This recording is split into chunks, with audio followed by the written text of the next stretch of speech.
Yeah, I didn't know how to get in. So I just parked it. Well, I just parked it on the street. I just put this break. Are you checking? I'll take a little bit.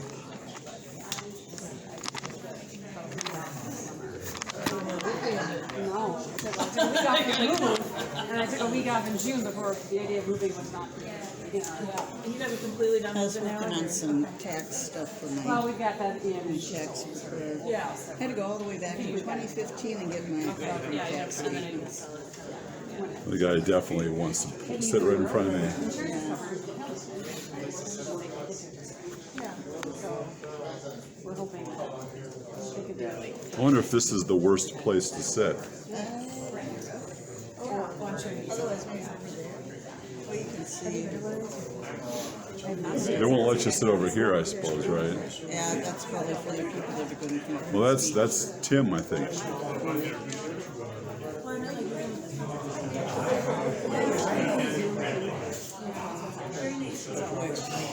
The guy with the blue shirt might be Tim from Tim's TV. Oh, I thought you were talking about Timmy Walls. No.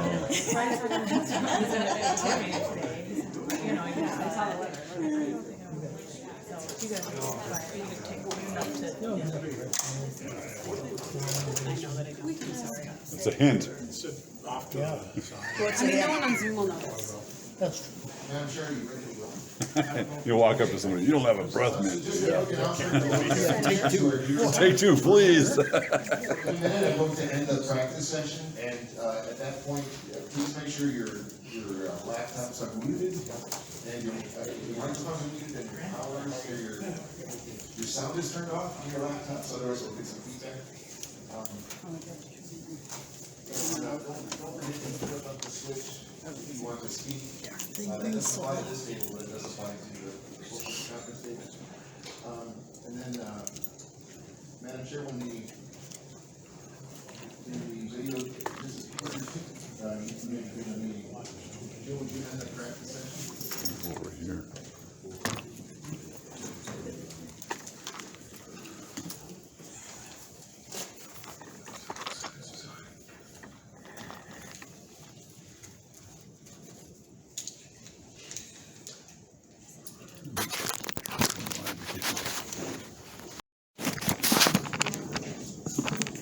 All right, so this hearing is taking place in Minnesota State Capitol Building, room G3 at 75 Reverend Dr. Martin Luther King Jr. Boulevard, St. Paul, Minnesota.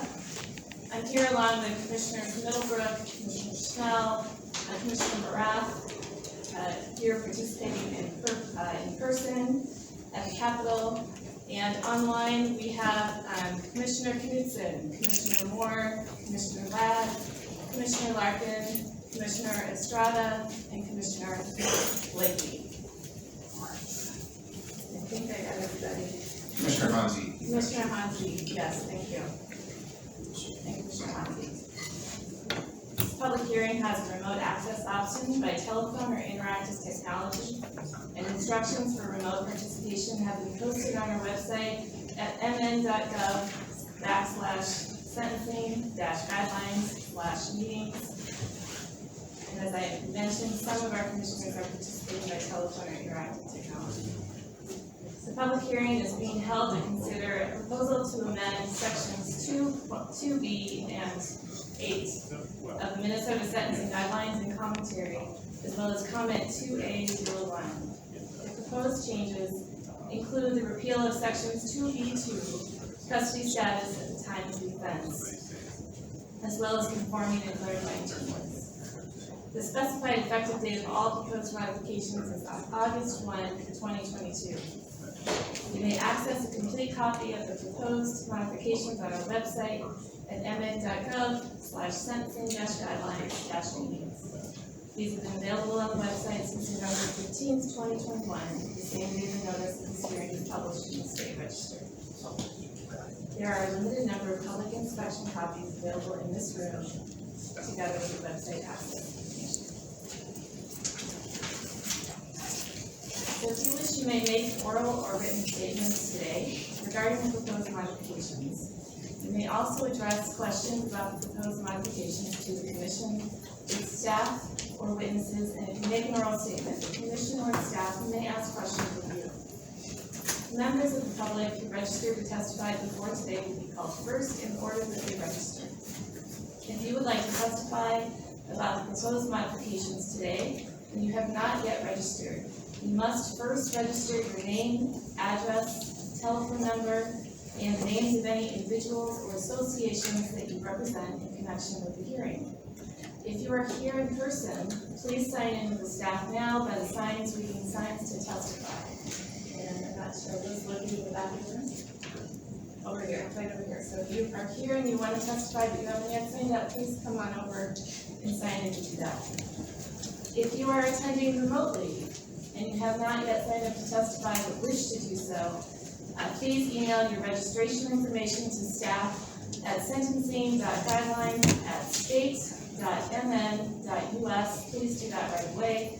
You will then receive the meeting access information. If you have any trouble, you can call our staff at 651-296-0144.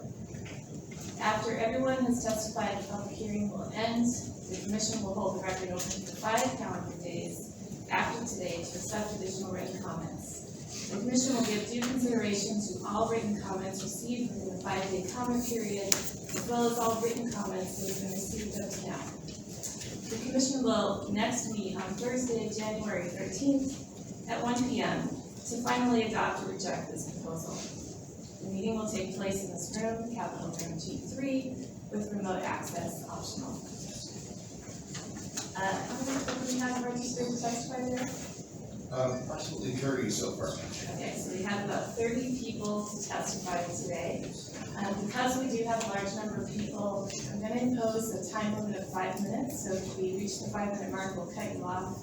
But you are definitely welcome to submit anything additional in writing. So please don't feel like we are not here to listen to everything you have to say. We definitely want to hear what you have to say. One other thing that I want to make clear, it's come to my attention that between the last meeting and today, a number of personal attacks have been made against members of this commission. And I want to remind everybody that what we are here today to talk about is policy change. We can disagree about what that policy change should be. Reasonable minds may differ, and that's okay. We're here to listen to you today, to hear your views on what the policy should be. But I would ask you to keep your remarks focused on the policy and to refrain from making any personal attacks today. All right, with that, I'm going to turn it over to staff, and they're going to call on the first testifier. Thank you. Thank you, Madam Chair. The order of testifiers will be on the screen if you can read. It's a little bit small. As will the time limit. The first testifier is Lindgren Brown. Who will be testifying in person.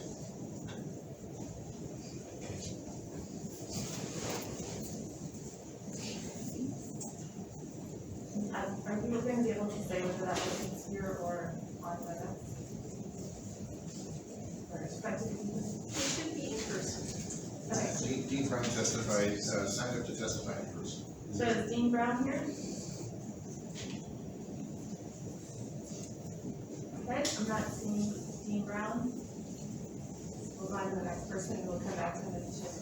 The next person, Madam Chair, is signed up to testify remotely is John Mueller.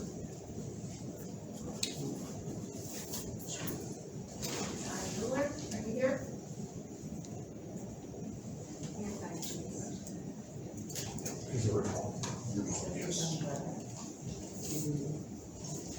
John Mueller, if you're here, please unmute and go ahead.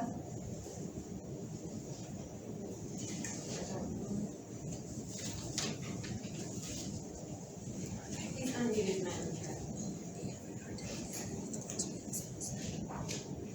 Please go ahead.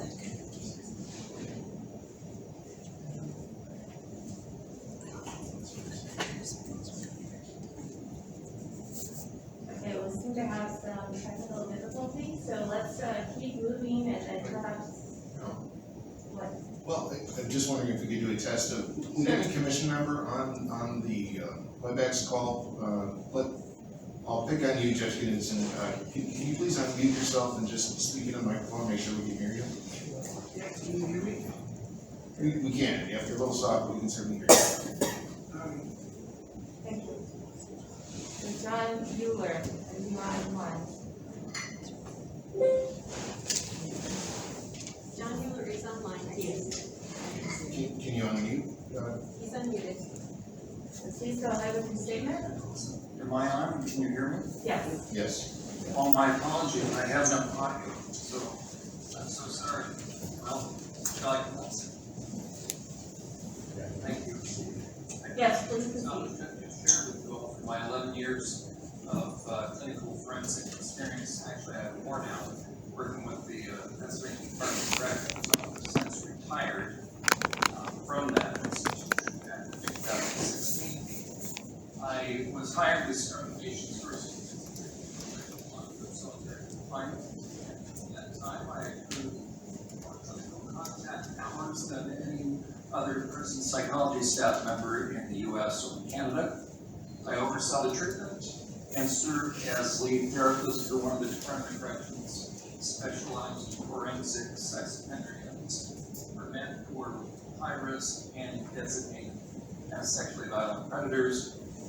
I was certified from a specialized training from Dr. Robert Hare in the TCLR. I have conducted hundreds of sex offender parole evaluations.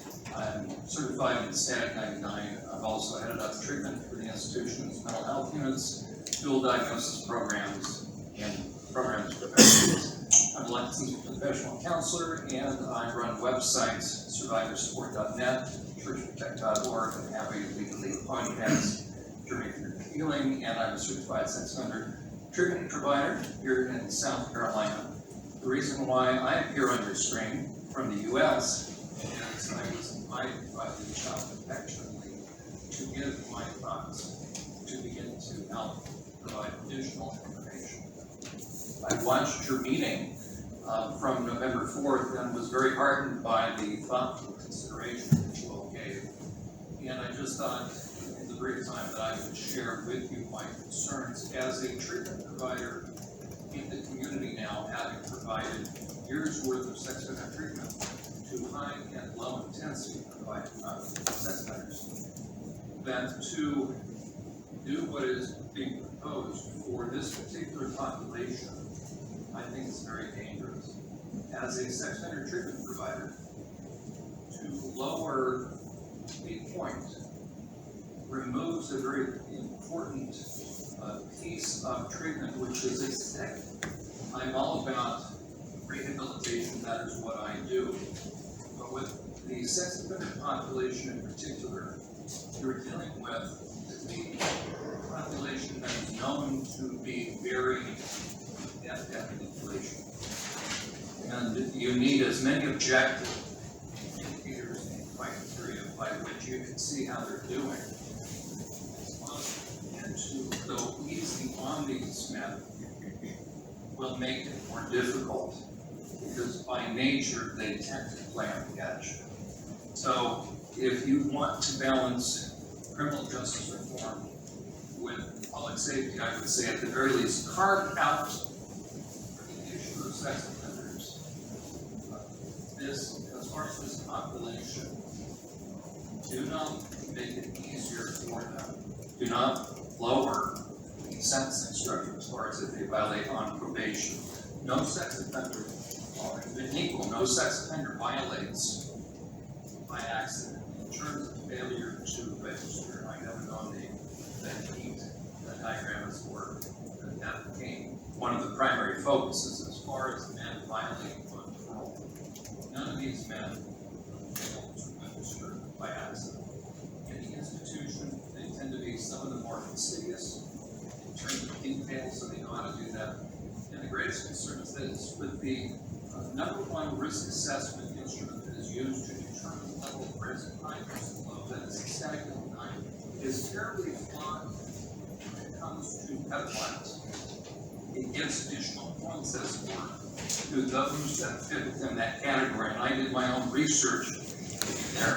One that had access to all the files in the Pennsylvania Department of Corrections. And what I found was among the population designated by judges as sexually violent predators, a static 99 scored those men 75% as low risk.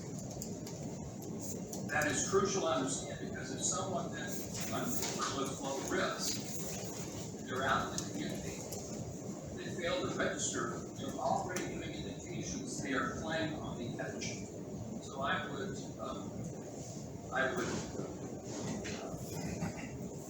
heartily recommend that if you are going to lower the prior point, at the very least you carve out something about sex offenders that does not allow them to get off easier and violate. I appreciate it so much. My apologies that I can't get my audio running. I can make myself available at any time for further questions and answers. I appreciate it so much. Thank you. Thank you. Does any member of the commission, thank you. Does any member of the commission have a question before we move on? Okay. That? Straight here. The next testifier is Will Cooley. You want us right here? Yes. Madam Chair, Commissioners, I'm Will Cooley, and I represent Decarcerate Minnesota. We support the proposal to eliminate custody status from criminal history scores. Most people penalized by this point are convicted of low-level drug and property crimes. The emphasis on incarcerating these offenders and inattention to solving violent crimes is a major source of criminal justice dysfunction in this country. In and around 1969, police forces across the country stepped up narcotics enforcement. The results were predictably disappointing. A severe rise in arrests and jailings had no effect on drug use. As one police official said, quote, "The use of illegal drugs is almost completely a medical problem, which the police are unable to handle. But until the public comes around to this fact, we'll continue to go through the motions." Since then, thoughtful law enforcement officials have repeated this sentiment, but we have ignored them. The consequences have been tragic. Last year, 100,000 people died of drug overdoses, an unprecedented milestone that no amount of imprisonment or tough-on-crime policies can address. Minnesota saw overdoses rise 39%, while nationally drug overdoses now surpass deaths from car crashes, guns, and even flu and pneumonia. Imprisoning drug users increases the likelihood of premature death. As one study showed, in the 2 weeks following the release people incarcerated in state prisons, they were 120 times more likely to die from an overdose compared to the general public. While we have poured countless criminal justice resources into the health problem of addiction, we have neglected the primary function of law enforcement, solving violent crimes. Clearance rates for homicide, for example, have been dropping for years. In Minneapolis, fewer than half of all murders are solved. A local publication recently ran the headline, quote, "If you shoot someone, you'll probably get away with it," as 8 in 10 shootings do not result in an arrest. When people who commit violent crimes are not held accountable, we lose faith in the legitimacy of the criminal justice system, and it causes cycles of retribution. This is especially true in minority communities, as the drop in solving murders has been most pronounced when the victim is African American. By approving this proposal, the Sentencing Guideline Commission can begin a process of focusing our valuable resources on what the criminal justice system can and should do, solving violent crimes. It also reinforces what intelligent law enforcement officials have been telling us for decades. Quote, "The use of illegal drugs is almost completely a medical problem, which the police are unable to handle. 8 in 10 shootings unsolved, 100,000 overdose deaths. We can and must do better. Pass this change, and then let's get down to the business of saving lives." Thank you. Thank you. Commissioner Larkin has a question for you. Please go ahead.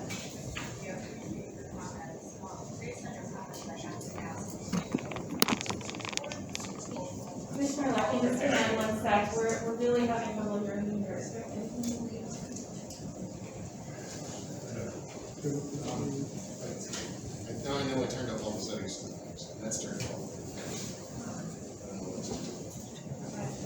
want to turn mine on? Let me see if I have some.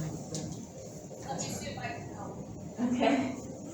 Oh, you can put on your headphones, so that might be helpful, yeah. Thank you. I can handle this.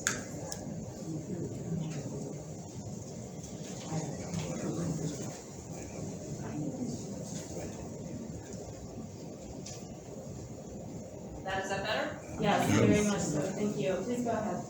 Excellent, thank you, Mr. Cooley. From your comments, I just wanted to ask, do you support this proposal for all offenders and all offenses?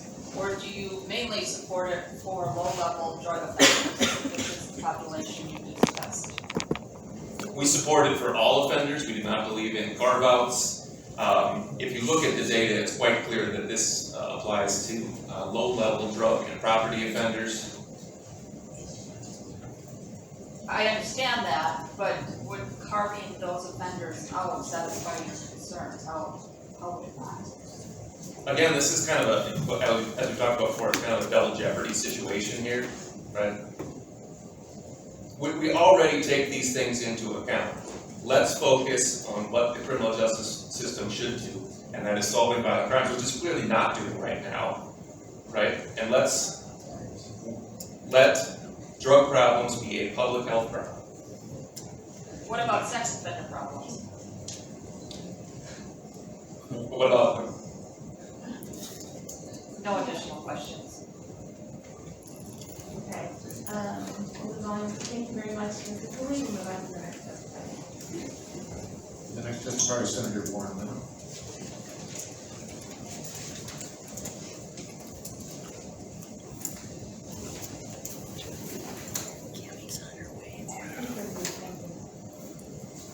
Please proceed, go ahead. Oh, thank you, Madam Chair. The last time I was before you, I gave some recommendations regarding Commissioner Schnell's introduction of capping probation limits to 5 years. Now we're back again on a new modification, and you're seeking advice. I opened my comments last time by stating, how does it feel to be a de facto legislator? Because after all, the decisions you make with the makeup of the legislature now, you will be writing or changing existing state law. Despite the fact that you don't have an election certificate, the difference between you and I when we make public policy decisions is that I, as a legislator, are accountable to the public. I have an election, and I have to justify my decisions during my legislative term, and you do not. You have a little bit more flexibility, but nevertheless, we as a state have to live with your decision. And the public really doesn't have a lot to say, except for those who come to this microphone during these few days. One of the references that I wanted to come here to you today was that I wanted to address this issue. And I'm very concerned about it.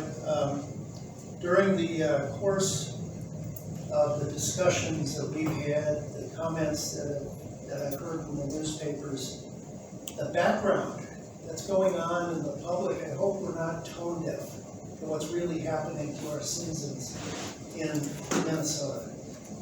We are experiencing record increases in violent crime, in theft of cars, in hijackings. It's spreading. It was started kind of in the urban cores of our cities, and now it's spreading in the suburbs, as well as population centers around the state. This proposal seems to be, to me, going in the direction of going soft on crime. And I'm concerned about that. I'm concerned about it because, quite honestly, we have a number of things happening, and it's not just a short-term spike in crime. I wanted to read to you a few statistics of what's been going on in the year 2020. And these statistics are coming from the BCA. They do an annual report. Minnesota recorded over a 16% increase in violent crime in 2020. 185 murders in 2020 in Minnesota compared to 117 the year before. That's 58% increase. We have a rising criminal tide in this country, and it's right here in Minnesota as well. And I'm rather surprised we're having a discussion about limiting and lessening the criminal sentences on criminals at the very same time that our public is suffering from the hands of those who want to persecute them on the streets of our innocent citizens. Motor vehicle theft rose 19% in 2020, and we know for a fact that it's exceeding that this year. Reports of robberies were up 26%. Aggravated assaults increased 22%. The value of property stolen topped $216 million, 54% increase. And the report on assaults on police officers increased by 62%. And yet we have a discussion following your previous discussion about shortening probation times down to a maximum of 5 years. And now we're going one more step and lessening the point system on those who would commit a crime while they're on probation. We call it probation for a reason. It's a time period to test whether or not a felon who has been released from prison has the fortitude to be crime-free during that probation time. And if they commit a crime during that time, then the courts have an opportunity to respond. They have an opportunity to respond through hearings, through charges. You can send them back to prison. We allow a certain degree of discretion on the part of the judge, and that half a point system is directly tied to that discretionary power. Senator Lindgren, I'm have to ask you to wrap up. You take your 5 minutes. My comments are almost done, Madam Chair. Thank you for that opportunity. The justification, the only justification I have heard is that it's going to save money. Commissioner Schell made a comment in the local newspaper, $630 million. I have to remind people that this would potentially free up 536 prison beds. 536 prisoners, instead of being in prison, would be on the streets in Minnesota. And I think that's vitally important for us to realize. If they're not in prison, they're going to be in the neighborhood near you, and they're going to be released early. I think that's vitally important for the public to understand that, and I hope, with all sincerity, they can reconsider this proposal and not allow it to continue. This is not the time for criminal justice gone wild. This is a time when we protect the public safety of our citizens. Senator Lindgren, I have a question for you. Would you agree with our longstanding principle in Minnesota that we want to reserve our prison space for the more serious criminal offenses? Is that correct? Madam Chair, since about 1980, the state of Minnesota has reduced its prison sentences quite a bit. We don't rely on prison as other states do. We rely on probation. And because of that, historically, our probation periods have been slightly longer periods of time on that supervised release period in a felon's life. Because first, Well, I'm sorry, I don't mean to interrupt. I'm not asking about probation terms. I'm just asking the question if you agree with the policy that we've long had, that our prisons are reserved for more serious offenses. Madam Chair, I do agree with the current policy of the state of Minnesota, limiting prison sentences to those who are the very worst, the ones who are the most threatening to the public. I'm concerned that we may be lessening those criminal sentences for those very same felons. Have you reviewed the research that the Commission has produced that shows that most people who are receiving the custody status point are actually low-level drug and property offenders, not the people that we typically want to use our prisons for? Madam Chair, it's my understanding if you would reduce that half point, it causes a ripple effect through your grid. And that ripple effect reduces criminal sentences across the board. I'm concerned about that. Thank you. Does any other commission member have a question? Commissioner Estrada?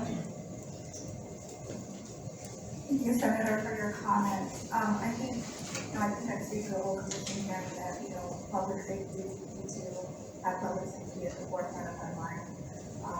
And statistics that you threw out about violent crime is not surprising. My question to you is, are you aware that this commission passed enhancement for repeat severe violent offenders in 2019, increasing sentences for repeat violent severe violent offenders by 12 months, 18 months, and 24 months? And that would remain despite this change should take effect. So it looks like Senator Lindgren we're having a little difficulty hearing you here, so I'll repeat the question. What she asked was, are you aware that this commission did enact a severe violent offender enhancement in 2019 that increases sentences by 12, 18, or 24 months for people who have repeat violent offenses? And that remains in place after this. I vaguely remember that, Madam Chair. All right. Thank you. Any other questions? Okay, thank you so much for your testimony. We'll move on to the next testifier. Madam Chair, the next testifier is in person, it's Kelly Janssen.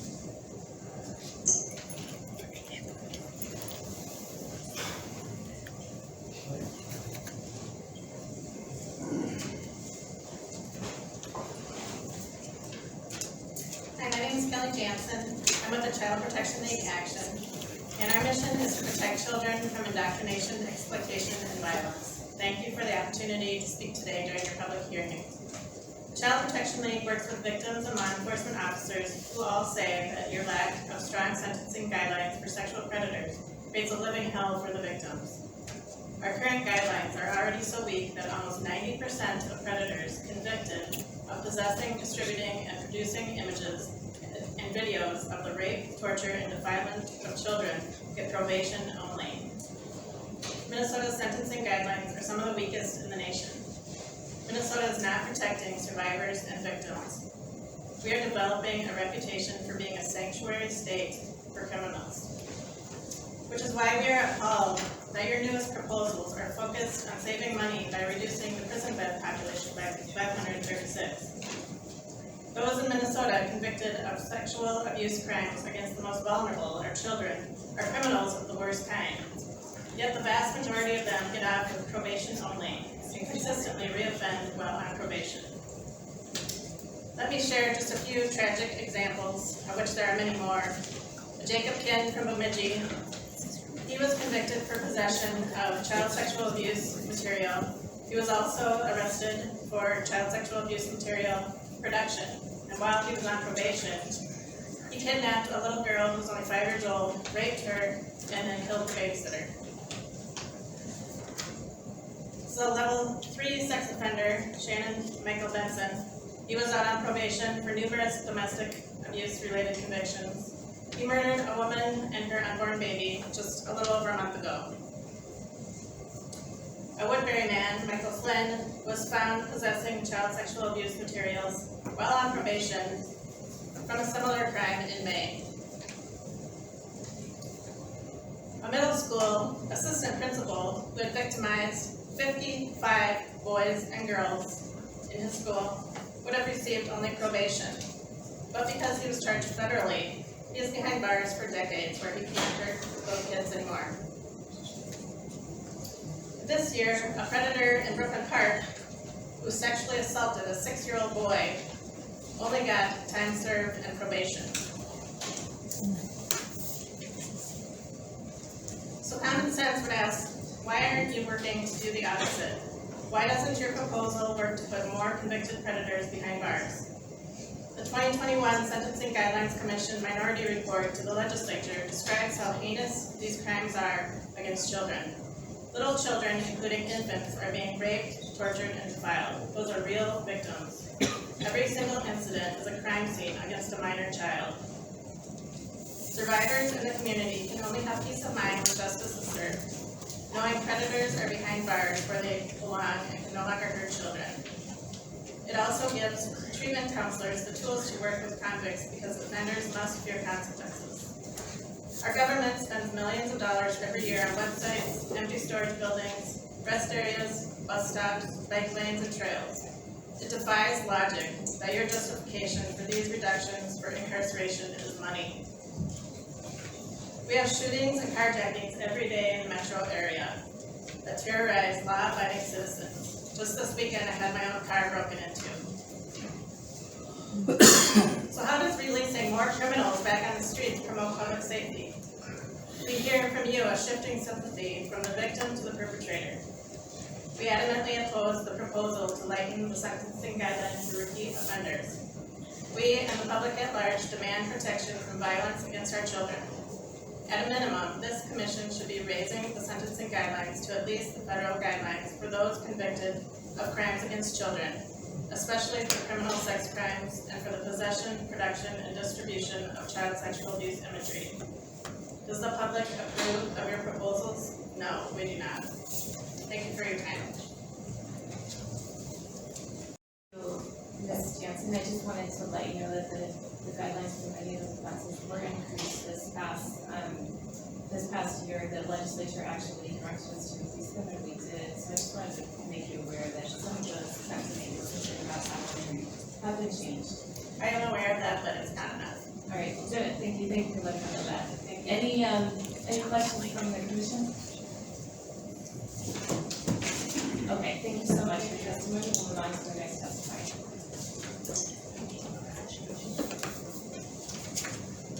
The next testifier is Willis Krumholz.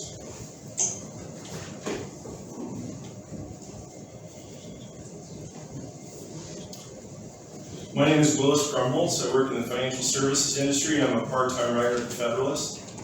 I began covering Minnesota's treatment of child predators in 2019. Because of this reporting, I'm here to ask the MSGC to not repeal the custody status point section when it comes to sex crimes, especially crimes involving children. In other words, if the MSGC is to move forward with this change, it should make a specific carve-out for repeat sex offenders. These crimes against children go often undetected. Generally, prosecutions are low relative to criminality in Minnesota. The MSGC's own report shows that, adjusting for population, prosecutions for sex crimes against children are even lower in our state than other states. Predators who commit these crimes are also highly likely to be repeat offenders. Generally, I support criminal justice reform, especially when it comes to nonviolent drug crimes, which disproportionately impact working class and Black Americans. But the category of crimes involving sex offenses, especially against children, is completely different. If a predator is caught a second time, given it is hard to catch a predator relative to other lesser forms of criminality in the first place, this is a textbook case where the system must punish the predator more harshly to keep the predator off the streets, to keep children safe. Our state is already extremely lenient on child predators to a degree that is extremely troubling. In 2016, a report found that for criminal sexual conduct where a child victim was 12 years old or younger, probation was given out at least 50% of the time and close to 60% of the time in more populous counties. In Washington County, probation in these cases was given out almost 60% of the time. Only John Choi's Ramsey County stands out in a positive way, where probation is given only 40% of the time. Keep in mind that these are actual contact crimes against children. Roughly 85% of the predators in that study caught trading in and possessing child rape and torture videos received probation in Minnesota. In Hennepin County, that was 93%, in Washington County, 97%. Studies ignored by the MSGC in its latest report on this matter show the majority of the predators viewing child rape and child abuse imagery are also contact offenders, and certainly 100% of these offenders are active threats to children around them. The MSGC report, released in early 2021, confirmed these overall statistics, finding that Minnesota was probably the most lax state in the nation when it came to punishing child predators.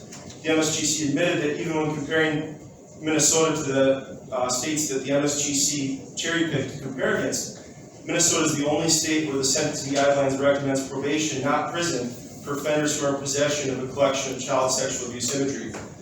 But by falsely claiming internet offenders have low recidivism, the MSG majority didn't act to increase penalties on persons viewing child rape imagery. The MSGC in early 2021 only acted, finally, to presume prison for persons producing child rape or abuse imagery with a child under the age of 13. Let that sink in. The legislature stepped in this year and finally presumed prison for disseminating child rape and abuse imagery when the predator is a repeat offender or if the victim in the images or videos is under the age of 13. The problem here is that the lesser crime of possession, which again involves predators with collections of infant and toddler rape videos and images, still results in probation. Prosecutors can charge either possession or dissemination for each predator they encounter, and Minnesota vastly overuses charges of possession. For example, Oregon charged possession 92 times and dissemination or distribution 260 times in the period examined by the MSGC report, while Minnesota charged possession 427 times and dissemination only 32 times. In plain math, that means that the last 5 years of data is indicative on a go-forward basis. The new bill would potentially affect roughly 4% of the convictions for trading in child sexual abuse imagery, resulting in at most 20 more predators being given short prison sentences during the next 5 years. More than 80% of predators would still receive probation. This is a stand on both the legislature and the MSGC. Instead of going easy on criminality, the MSGC should be working with the legislature to, for example, get Minnesota prosecutors to begin charging enhanced dissemination, resulting in prison, on levels comparable with other states. Or fight to get more convictions of predators in a CSC case when the child is under 13, including by making exceptions for the requirement to have the child face the predator in a courtroom. And by the way, this could be done or should be done for all sex crime cases. If the MSGC moves forward today without carving out an exception for child predation or sex crimes generally, it will be another step in Minnesota's sad history of downplaying and nearly decriminalizing these crimes. Thank you. Thank you. Does anyone have a question for our testifier, Mr. Como? All right, thank you very much for your time. On the next testifier. Next testifier is Robert Small.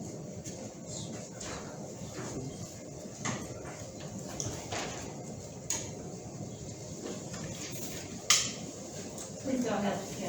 Thank you very much, Madam Chair, members of the Commission. My name is Robert Small. I am the Executive Director of the Minnesota County Attorneys Association. I am here on behalf of our 87 county attorneys and their hundreds of assistants to voice our strong opposition to the current proposal to eliminate any additional or heightened consequence for an offender that is under some type of supervision for a prior criminal offense when the offender commits a new offense. As you commissioners know, the sentencing guidelines have always had in existence a defendant's criminal history score that has included a defendant's custody status at the time of the commission of the new offense. So if that defendant was under some type of supervision for a prior offense when he or she committed a new offense, 1 point would be added and could be 2 points for sex offenses.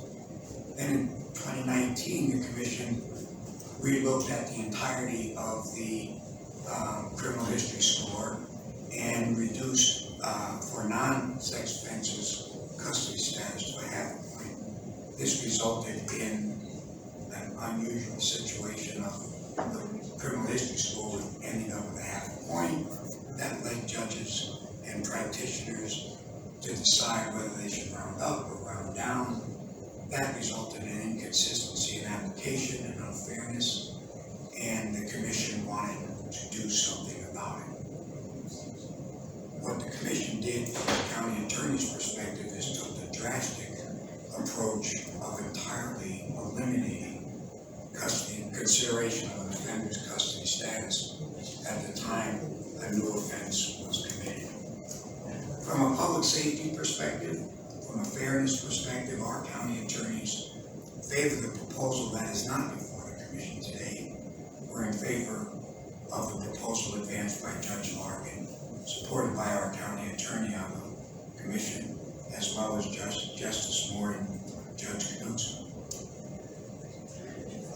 Acting that approach, and by acceptance of this total elimination of consideration of a person's custody status, public safety, fairness, and equity in sentencing of like offenders will not be achieved. It makes common sense that the offenders who commit an offense while being supervised on probation or on supervised release from prison are more culpable for the flagrant disregard of a previously imposed judicial order or for breaching the trust of the releasing authority than an offender offender who is not under such supervision. Under the current proposal that is being considered, 2 offenders who commit the same crime and have the same criminal history score will be treated the same in terms of consequences, even though one offender is on supervision and has a custody status designation and the other one does not. For the guidelines to no longer consider an added consequence for this behavior is not good for public safety, it's not good for fairness, and it's not good for sentencing policy. It's just not good policy to reward the non-compliant supervised offender, particularly if the offender is a sex offender. And it is for these reasons that the County Attorneys Association strongly opposes the elimination of consideration of an offender's custody status in calculating criminal history score. Thank you, Madam Chair, and members, for allowing us to speak today. I will stand for any questions. Thank you. Commissioner Larkin, you have a question? Yes, thank you, Mr. Small. Do you take a position regarding the third option that the commission considered, that is making the custody status I'm sorry, we can't hear you. Can you try doing that louder? Yes, how's that? I'm sorry. Mr. Small, do you, on behalf of the County Attorneys Association, take a position on the third option that the commission looked at, which was making custody status potential aggravating factor for sentencing purposes?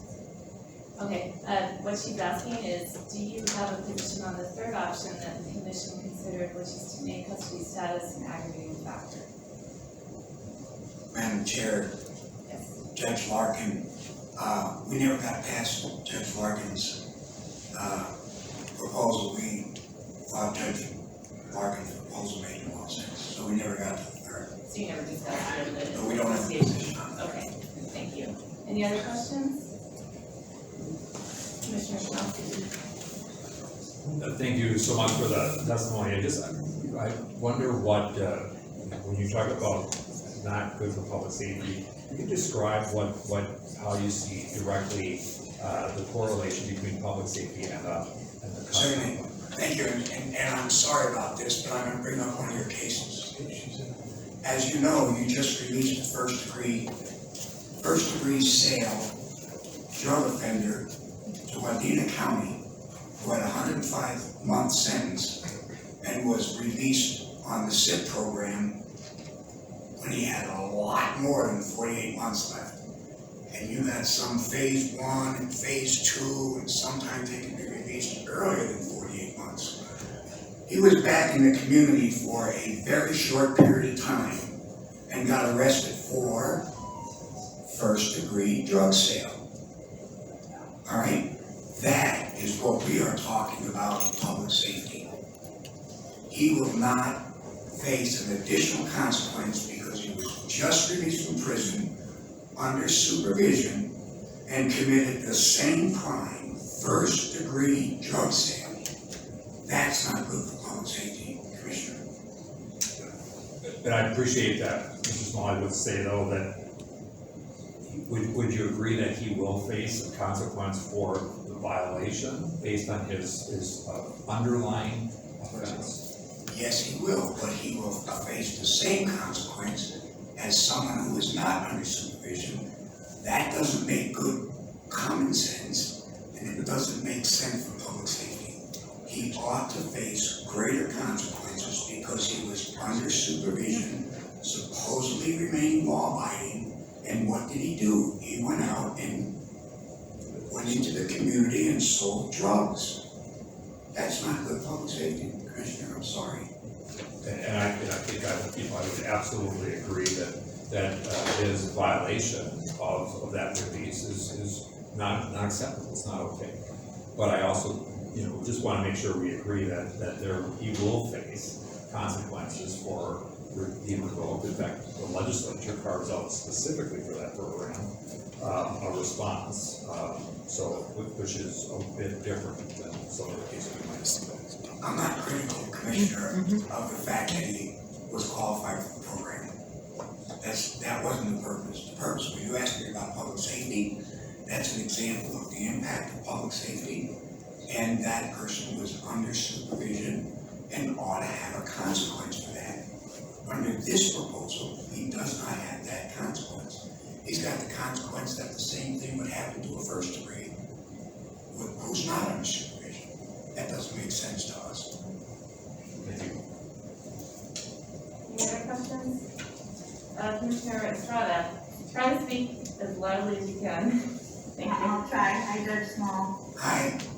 Thank you for the testimony today. Are you aware of the different types of supervision that there is, not only with written in guidelines in terms of parole, additional release, probation, but how probation departments around the state keep supervision? Meaning some people are not supervised or actively supervised, some people are on probation to the courts. Some people are on low risk and don't have a one-on-one treatment, but they're more group reporting, not administering the services that they need. And then those people are also getting the custody status. Were you able to hear that, or you want me to read it? I think I've got it. Okay, go ahead. Madam Chair, Commissioner Estrada, thank you very much for the question. I am aware of that. And to me and to the county attorneys, it doesn't make a difference.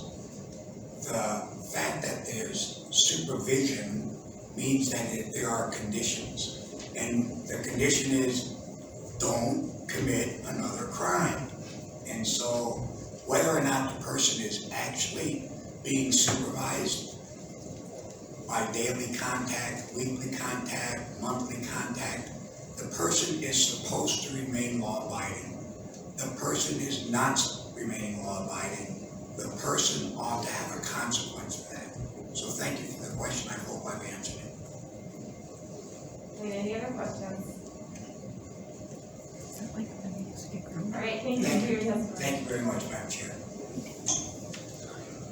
Madam Chair, I was approached by Representative Rendley. She says she has a 2 o'clock meeting and request to testify on order. Do you consent to that? Oh, she already left? Nope. Oh, she is here.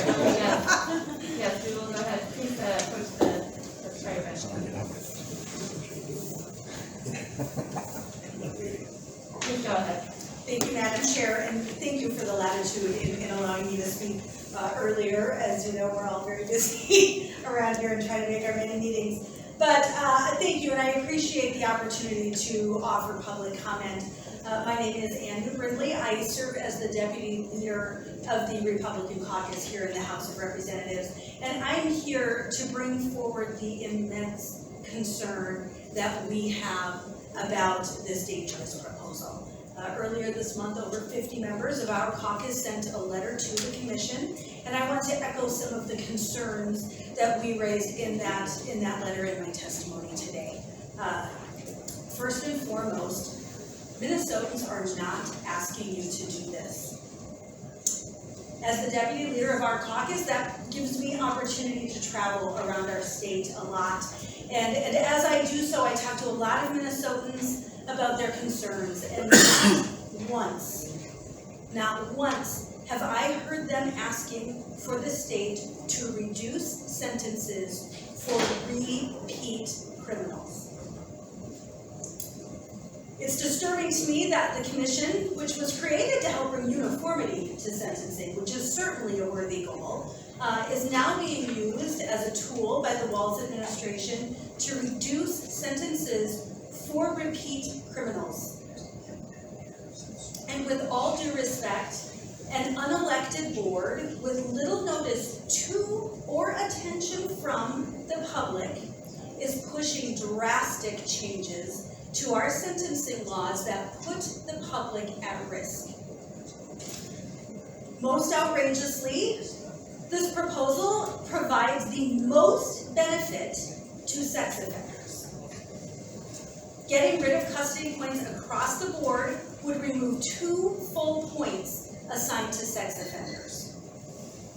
And goes against the stated goals of the Sentencing Commission. This body is on record as saying, I'm going to quote this, The commission believes that offenders who commit a subsequent sex offense pose so significant a risk to public safety that their criminal history scores should be enhanced to reflect that risk.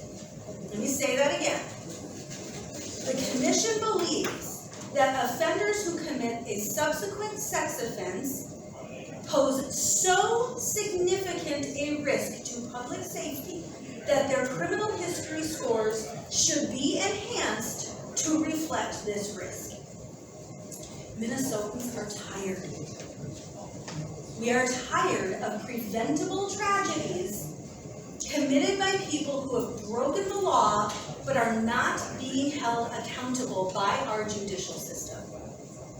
They are tired of carjackings, of catalytic converter thefts, of shootings, of smash and grabs in our stores.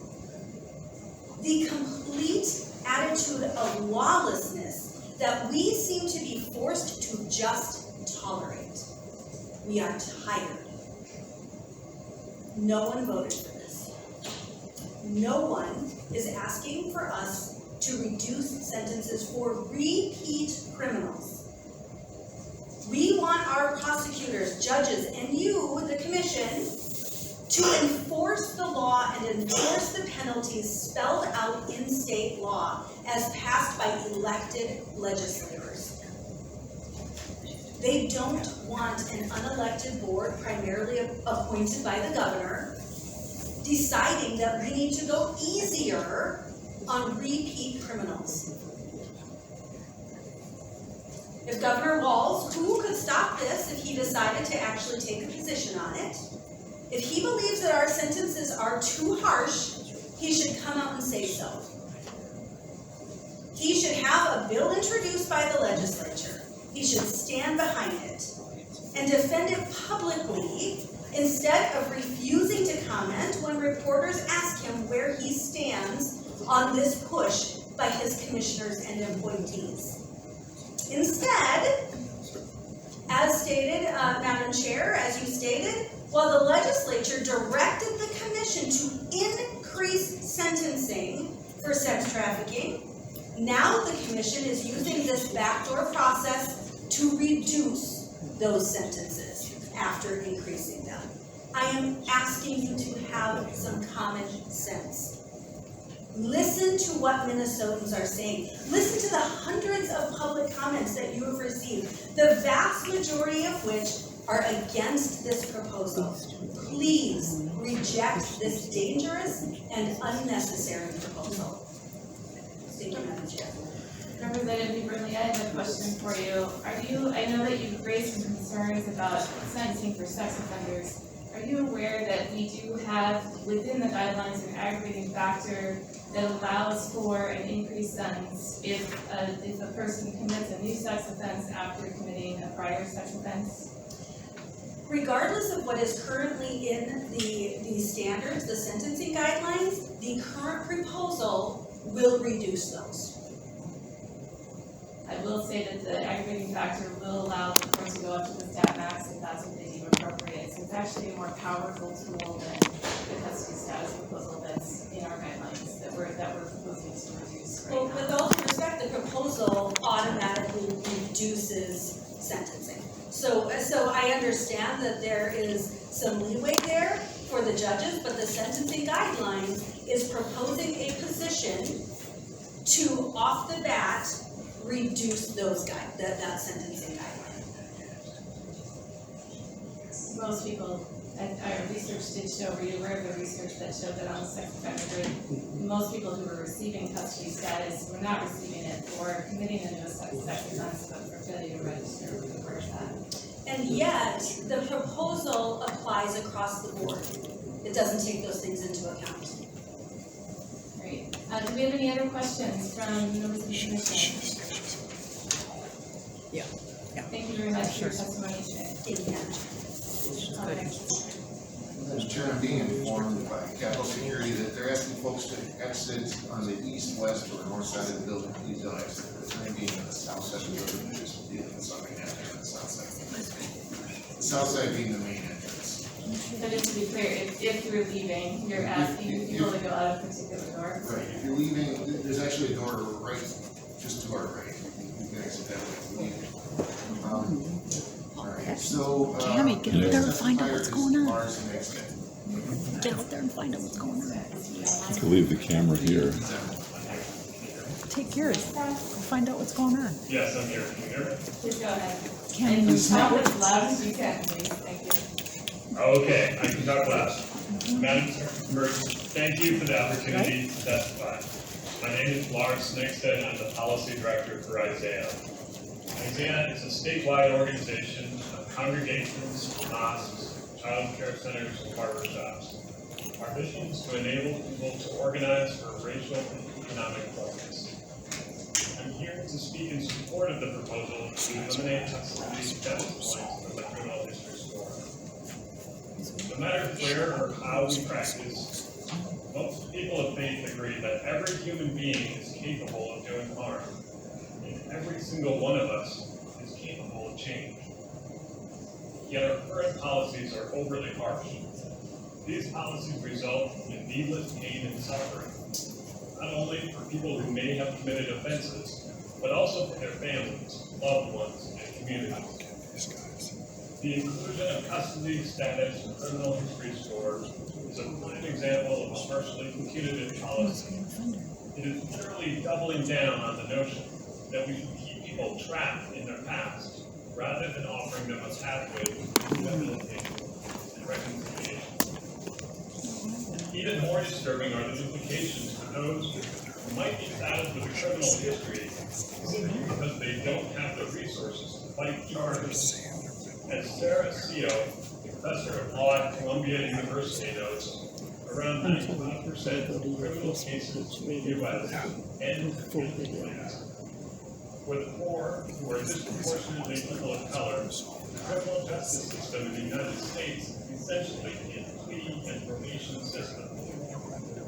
This reality of our current system makes the inclusion of custody status in the criminal history score an unconscionable and racially unjust policy. As we understand it, custody status is the only element of the criminal history score that does not measure prior offenses. By its very nature and terminology, it has nothing to do with history. It is rather a measure of the current status of the individual in question. You'll hear opponents of this measure, as we've heard today, suggest that it will reduce sentences for serious violent crimes. But my understanding of data presented by Commission staff show that most people affected by custody status points are convicted of lower-level drug and property crimes. People with a criminal history who reoffend are already subject to increased punishment. There is simply no need to double down on that by including custody status. Overly punitive policies diminish our common humanity, harm human dignity, and limit our collective potential.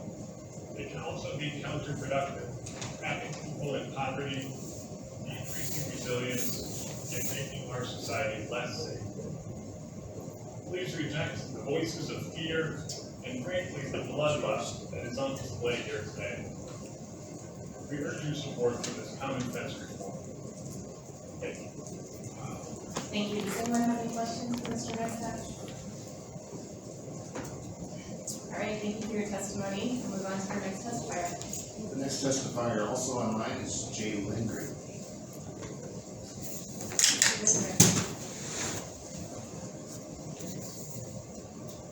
Hear me? Barely. Can you speak as loud as possible? Yeah, I will try. Good afternoon. My name is J Lindgren. I live in St. Louis Park. I'm a retired corrections professional after doing direct service and administering state correctional agencies in Minnesota, Texas, and Rhode Island. Currently, I'm a volunteer leader with Isaiah, a faith-based organization striving to strengthen our multicultural democracy.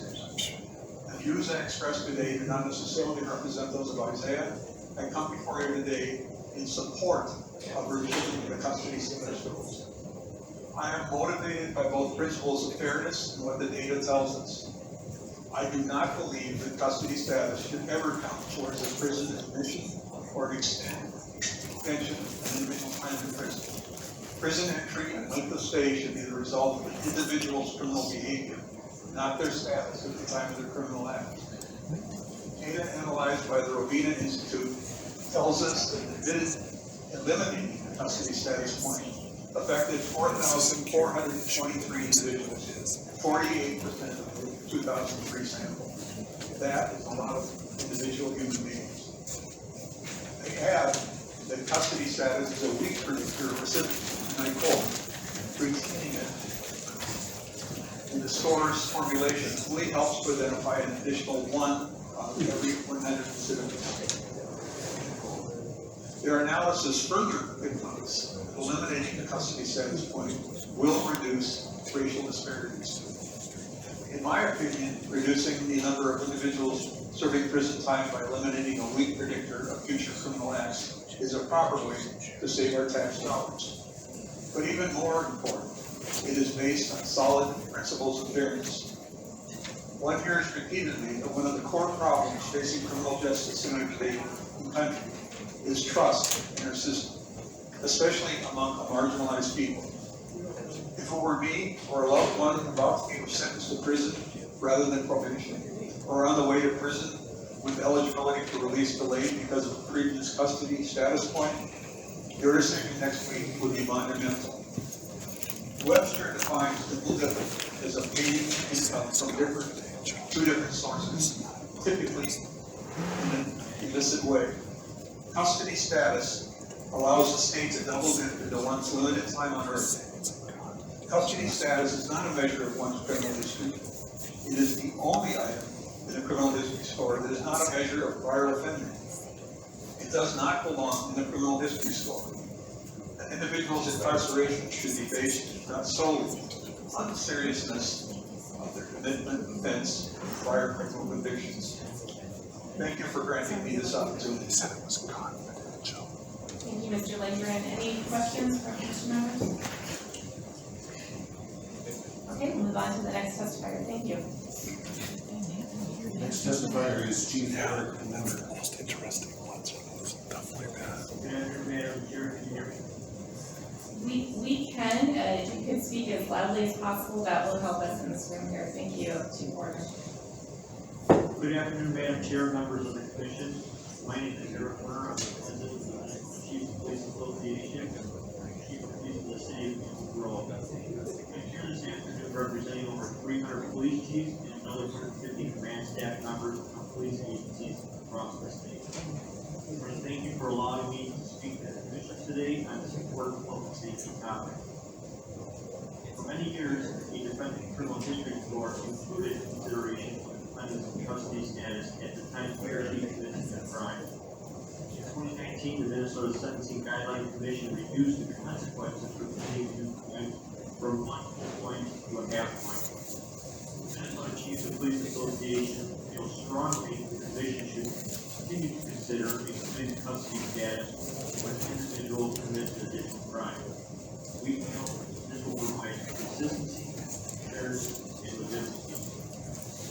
Offenders who committed offense while being supervised on probation or parole or supervised release must be held accountable for their disregard of a previously imposed judicial order for conditions of probation or release. Therefore, the Minnesota Chiefs of Police Association proposes the elimination of considering the offender's custody status in calculating the criminal history score. Furthermore, the Minnesota Chiefs of Police supports the proposal advanced by Judge Shellhart to amend the grid to split the half points on the offense. By doing so, there will be more consistency, fairness, and equity in sentencing. And Madam Chair, I want to thank you for the opportunity to speak on behalf of the Minnesota Chiefs of Police Association to publicly express our views on the proposal. Thank you. Does any member of the Commission have a question? All right, thank you for your testimony. We'll move on to the next testifier. The next testifier in person is Representative Matt Russell.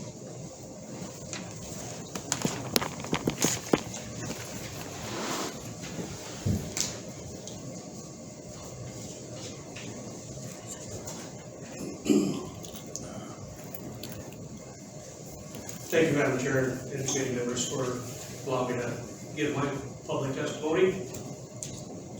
Good afternoon, my name is Matt Grossel. I'm a member of the Minnesota House of Representatives, and I serve for District 2A, which is in north central Minnesota. As you know, a number of our Minnesota House of Representatives co-signed a letter opposing the Sentencing Guidelines Commission's proposal to repeal custody status points for offenders still serving a sentence who committed another felony crime. I am one of those members who signed that letter, and I feel very strongly that the Commission should reject this proposal. And I'm just curious, Madam Commissioner, that has this letter been posted on your site for public display, public viewing? The letter is part of our public record, which I believe will be posted for the January meeting. Is that correct, Director Rice? That's correct, Madam Chair. So, Madam Chair, Representative Russell, we have included that already in part 1 of the public hearing written comments. There will be additional parts, 1 or more additional parts, but because that letter had been received by the time that I sent out the commission materials last week, it is on our website as part of that package. Thank you, sir. I appreciate it. I want everybody to know that a good portion of our legislature, our House legislature, opposes this. But I want to focus on one aspect of what this repeal of custody status points would do. It would mean that dangerous sex offenders would be released onto the streets earlier. The sex offenders are such a dangerous group of offenders that they are currently assigned 2 custody status points. There's a reason for that. There was a reason for that, and that was echoed earlier in other testimony. These people are dangerous. Sex offenders are prone to recidivism. We should be keeping them in prison, away from the public longer, and not releasing them earlier to victimize more people. I don't think that right now, with this recommendation, that the victims are really being listened to, are really being heard, really being represented.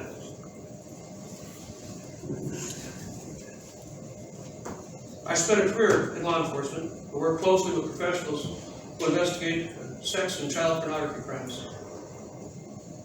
The victims of these crimes have scars that will be with them for the rest of their lives. A lot of them will be looking over their shoulders, wondering who will recognize me. You need to listen to the victims. You need to better represent them in this. You've also heard testimony earlier of the violent crime rate increase in Minnesota.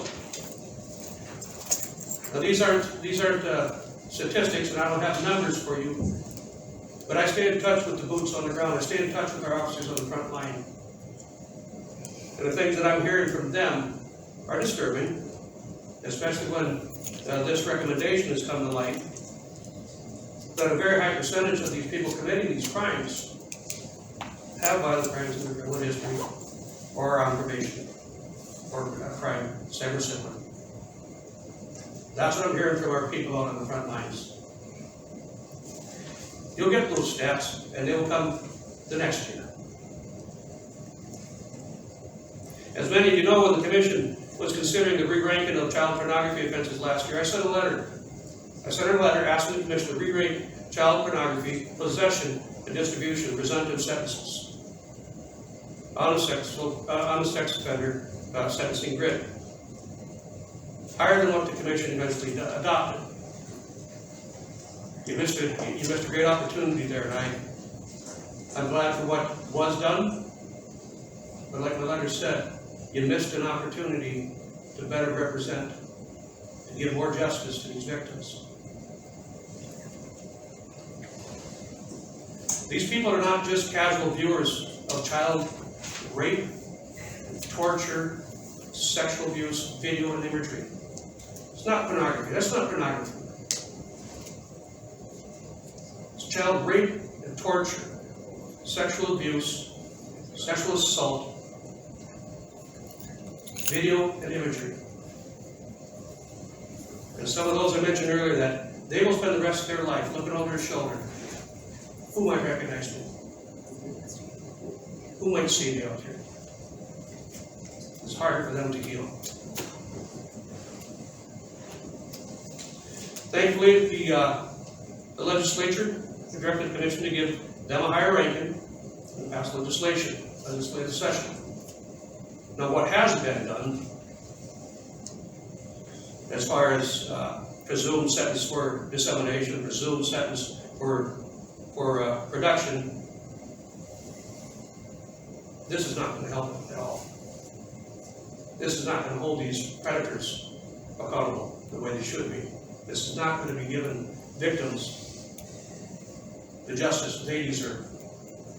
To me, this is a slap in the victim's face. The legislature also... I'm going to have to ask you to wrap it up. I'll wrap it up. I'm just about to the end of it. Thank you.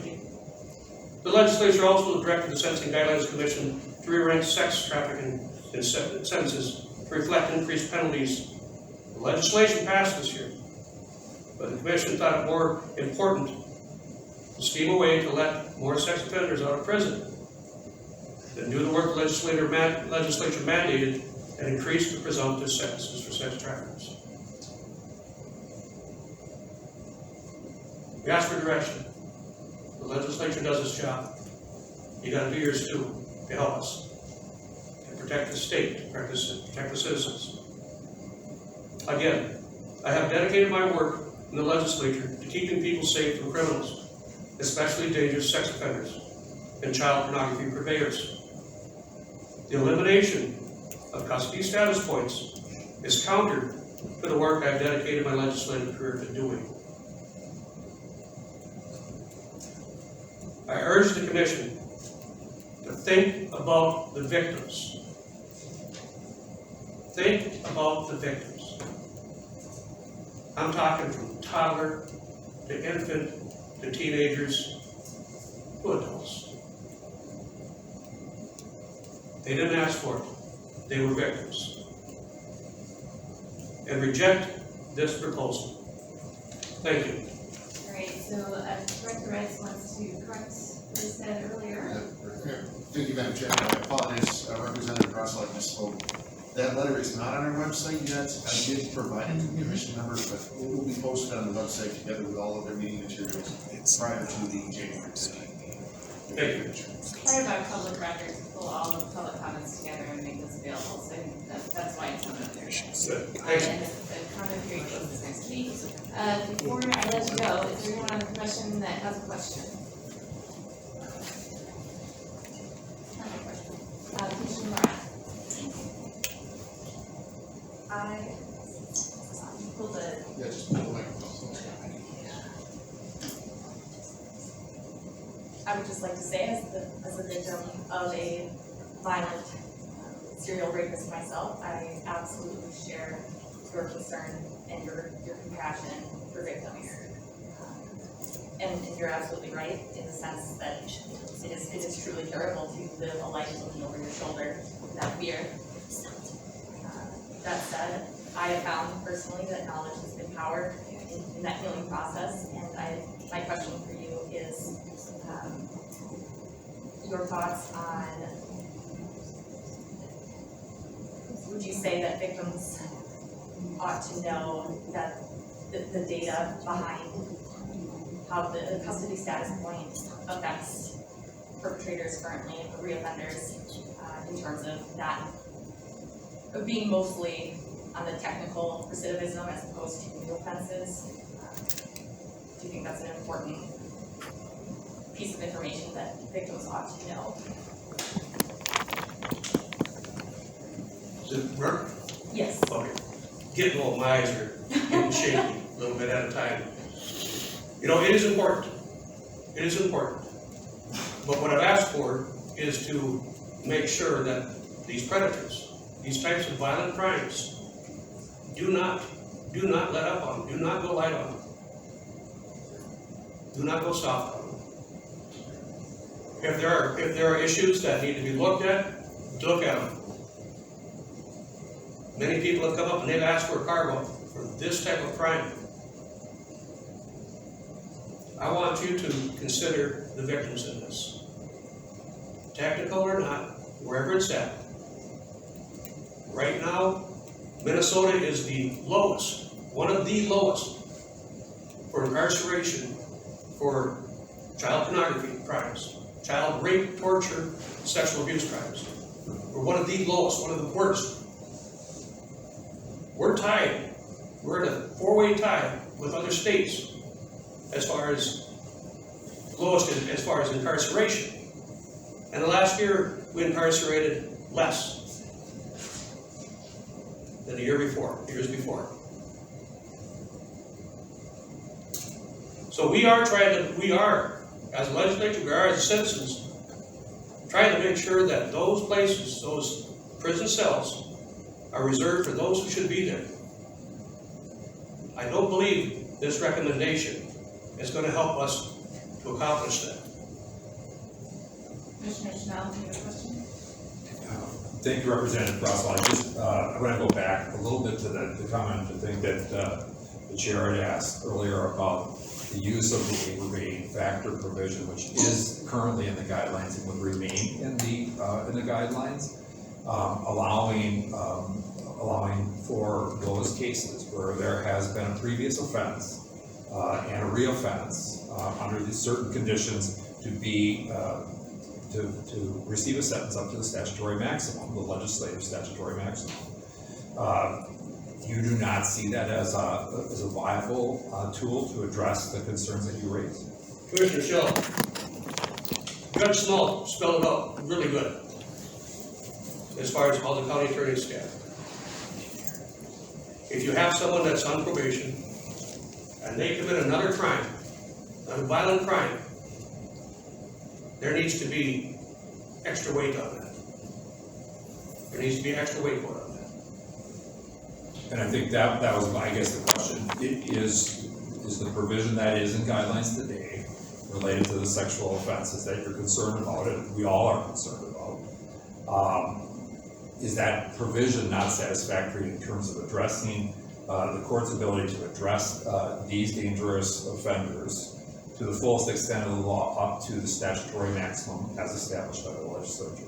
If you leave these custody points in place, it'll do its job. You cut these custody points out, you're undercutting just you're undercutting your question. Thank you, Madam Chair. Thank you. Any other questions for Representative Grosso? Okay, seeing none, we will move on to the next testifier. Thank you again. Thank you, Madam Chair. Madam Chair, it's come to my attention that Representative Mariani also has a scheduled issue. Would you be willing to call on him next? Yes, go ahead and call on Representative Mariani. I'm sorry, why don't we call on our next person and then Okay. Representative Mariani. So the next person would be Sheriff Dave Lang. Sheriff Lang. Can you hear me? Sort of, or just shout at us. That would be really helpful. Thank you. My name is Dave Lang, Sheriff of Nickel County. I'm here this afternoon to testify on behalf of our 87 elected sheriffs to express our strong opposition to the current proposal to eliminate the custody status point for an offender that's under some type of supervision for a prior offense when the offender commits an offense. From both public safety perspective, the thought of eliminating this status point makes little sense. Too often, law enforcement officers are dealing with offenders that commit new crimes that are already supposed to be under supervision. That supervision is supposed to offer both rehabilitation and public assurances that the offender's behavior is being monitored. We find this supervision is not occurring. When these supervised offenders commit new offenses, these offenders demonstrate that they have no respect to the judicial orders placed on them. These offenders need to be held accountable, and the public expects that as well.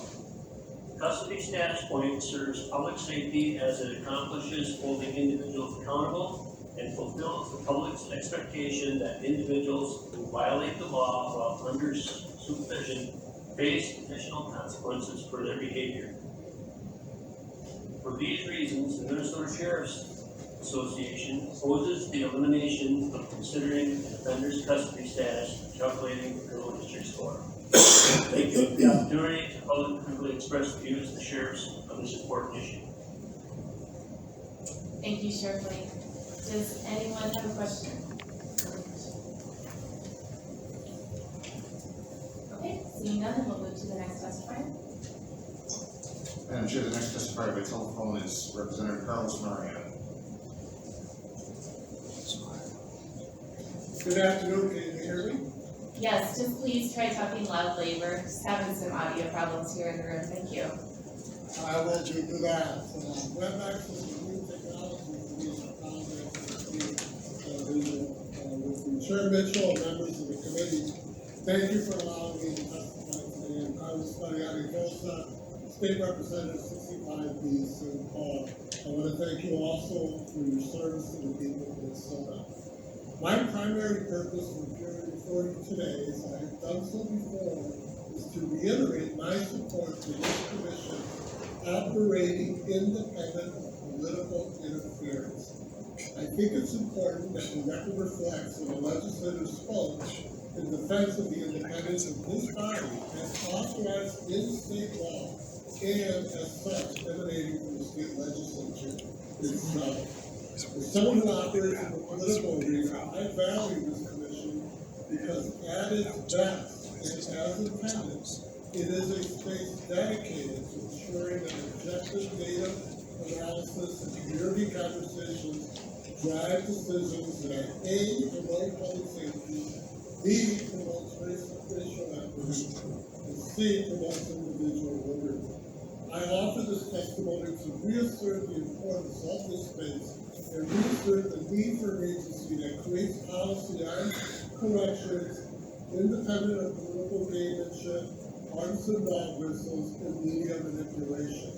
In short, I am testifying to remind all of us of the importance of not politicizing public safety. As we know, this commission was established in 1978 as the nation's first sentencing guidelines commission. Since its founding, 28 other jurisdictions have taken suit and established similar commissions. Legislators across the nation created commissions because of the common understanding of how the general public and politicians who serve them, like me, tend to reflexively support punitive sentencing measures that often fail to promote public safety and result in needless deprivation of freedom, burdensome taxpayer costs, and unimaginable racial and regional disparities. Often such measures have led to worsening public safety outcomes. It's no exaggeration to say that these bodies are built to help us, the politicians and the public, and only allowing our worst biases and public pressure to drive policy. This brings me to the concerns I have with some of my legislative colleagues' recent influence on the process at hand. I felt the need to speak out on this matter because of the recent political activities surrounding this proposal. As of late, I've seen politicians descend on the commission, furiously writing partisan letters and partisan press releases in an attempt to infuse partisanship into its deliberations. Today, some politicians are testifying, as they have in the past, against any action taken by the commission because it's acting independently of their partisan political prerogatives. This, even though any decision made by this body can be ultimately changed by action of the legislature itself. So, as I mentioned, as I've said already, I think it's important for this body to be free to deliberate without political disagreements, complicating or compromising your deliberations. To the point of the custody status policy change, I want to offer this thought. It's my understanding throughout the legal process that there are mechanisms in place to ensure repeat offenders almost always suffer harsher consequences for their actions after reoffending. These are all in balance, whether it's statutory enforcement or aggressive prosecutors is how we in fact get tough as crime. And it's also how we advance public safety. But when it's done wrong, it also creates the kind of inequities that you're tasked to respond to. So, as someone who has encouraged you in the past to actually get tough on sex offenders, I'm encouraging you to use data to guide your decisions today. And if it means that you need greater discernment among offenders in doing so, so be it. These debates are tough without politicians in the room disregarding data, promoting unfounded fears, and trying to carve communities up into camps who are told they must choose between supporting liberty or supporting safety. Ultimately, disregarding the political influence the statute intends benefits the work you all do, benefits the work that we legislators do, and benefits the people of Minnesota at large. I trust you will continue doing that work as you have for most of my tenure, with the integrity and independence needed to make tough decisions brought before you. Thank you.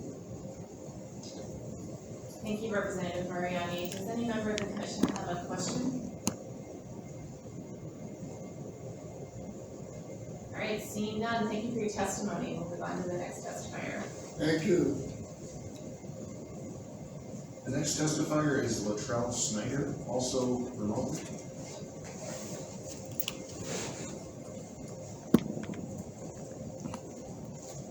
Madam Chair, members of the commission, I want to thank you for this opportunity to testify. My name is Latrell Snyder, and I'm here to actually support the reform to eliminate the custody status from the criminal dispute court. And here's what you should know about me. I wrote something so I don't get off track, so I'm just gonna read it. The thing I am most proud of is my kids. I love my kids and keep going. Kids are the future. They're future commissioners and chair, so they need all of our investment. And my daughter is 6, she looks just like me. My son is almost 2. My daughter probably has like ADHD with all her energy that she brings. I'm convinced. She's smart, but she doesn't apply herself as much as she could.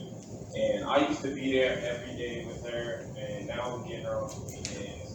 So I feel like that has a little bit to do with it as well. I want to be there for her and my other child as well. So both of my kids, I want to do right by them, and I want them to grow and be good people and stuff. I grew up in South Minneapolis, not far from where George Floyd was murdered by the police last year. My mom was a nurse. She's always taking care of people, and that's where I got it from. I like to help people as well. I like seeing people happy. I like being the reason that people are happy or does have a smile on their face. Anyway, my mom, she worked nights, and me and my 2 brothers would sneak out and hang out with my friends sometimes. I ended up with 2 curfew tickets during my childhood, so I'll be honest with you guys. I have a record. I've been on paper more or less for about 10 years, since like 2013, just about mostly minor charges. But these points, they add up. Probation violations, missing a court date, driving infractions. If you miss a court date, you get a point. Every little thing you do, you get a point. You don't get points taken away for writing them or letting them know that you're late to court or there's an issue with warrant out for your arrest. Points are being added almost for like anything. So it has been a dark cloud over my head every day for years now. So any new charge that I get, I'll be off the grid, and there's no more probation for me.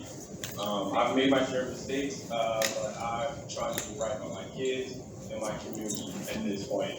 And that's why I think it just makes sense to look at the criminal justice court itself. Don't up on us, give us points and on paper. It ain't fair, it ain't right. Please do what you can to give people a chance. Thank you guys for listening. Chair, Commissioner, appreciate your time. Mr. Snyder, thank you for sharing your story with us today. Does anyone have a question? Seeing none, thank you for your testimony. We'll move on to the next testifier. The next testifier in person is Gordon. Oh, look at that. She's on yours. She has the same as me. Okay. It's Kira. Saved. So thank you all for just being here today on a so as a consistent basis in case. I recently received an email about this issue, and honestly, my heart was so grieved that people of Minnesota, mothers, grandmothers, aunts, uncles, people that were children at one point would think that it's acceptable to be lenient on those that commit crimes of perversion and malice. That's what we are talking about. We're talking about policy that is addressing violent crimes on children, and it's not a light topic by any means. So a little bit of my history: I was a victim of abuse, sexual abuse as a child, and the desire for a person, an offender, a predator, to steal so much from that person, their identity, their confidence, their voice, it will dismantle a person. And I have spent the better half of my entire life growing from that pain, growing from that trauma. And it is not a small feat. It is not a small feat. I don't think each and every one of you truly understand the severity that it causes in a person's life for their personal boundaries, emotional, physical, mental boundaries to be broken so by another person. And we as adults, because that's what we are, right? It is our moral responsibility to stand up for the people that don't have the right to be here in this room right now. The children that don't have the right to stand here and speak for themselves, right? I'm a mother. And the idea of a person violating my child's personal space, I can tell you, and I know my heart, my reaction would be vengeful. And not one of us is good, right? Like, I'm not going to tell you that I've never done anything wrong, because that would be a lie, wouldn't it? Now, each and every one of you, we've all made mistakes, right? If my actions to avenge a predator's attack on my child was met with the severity of the law that it would be, why are we not also meeting that initial attack then with the utmost severity? Taking away the checks and balances, what I see from my perspective is that the commission wants to wash their hands of their part in it. All I see is that you want to say, you know what? You're on parole, but I'm not actually responsible for putting you on parole, so therefore your choices then are not a reflection of my reviewing the criteria or holding you to a standard, right? So I think it is so important that not only do we continue to keep this point system in place, but we need to address why the consequences for these violent actions are not all the more severe. Now, there are many people that I represent here right now, and not one of them agrees with negating the point system that you are proposing today. Not one of them. So not only do I speak from a position of being a victim, but that of a mother, that of a person in our state. Like, I have other issues with the fact that you're an appointed committee, but we won't address those here now because we are talking about policy, and that policy is what affects people, right? People. People that grow up to affect people, that affect people, that affect people, right? Now, it was brought to my attention this last summer as I sat outside and I saw my child offend another child, right? Like, the severity of my job to intentionally train my child, right?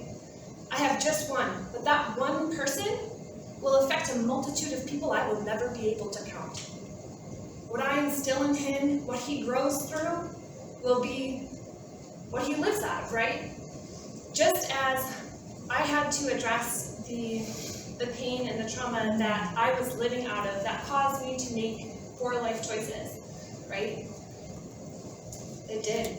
I was homeless on the streets of Minneapolis because of the choices that I made living out of my trauma and hurt, right? And now, not until I came to a place where I had to address why I was making the choices that I was I able to really get back on my feet.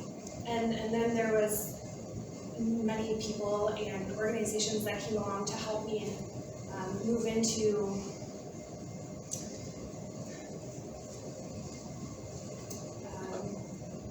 civilized living.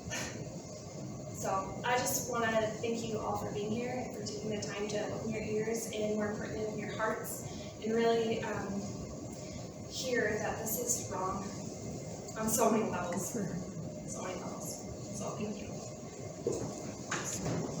Thank you for sharing your story with us today. Before you go, is there anyone who has a question for our testifier?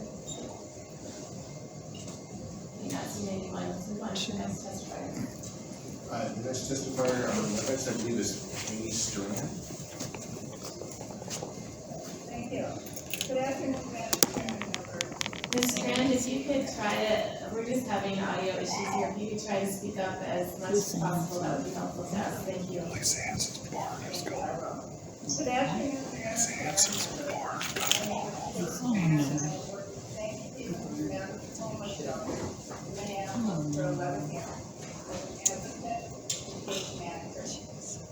Here today to speak in support of the proposed policy change that would eliminate custody staffing in the criminal justice court. Our clients shelter are predominantly black, indigenous, and people of color, and about 70% have low-level property crimes and drug crimes. Those drug crimes relate to addiction, as we know, in 2021, addiction is due to health problems. Which is why the wind on the ground is so high. As we also know, a record So the structures of jobs and housing. They have a box on employment applications that did a huge help for people experiencing homelessness to find work. It was excellent. Work is one of the steps needed for many of our clients to find housing. Once a client with a criminal history has an interview that they're able to get because of Bama Box and are accepted for a job that is dependent on a background check, many of them hit a brick wall. Many employers accept people now with non-violent criminal history, but will not take men on probation.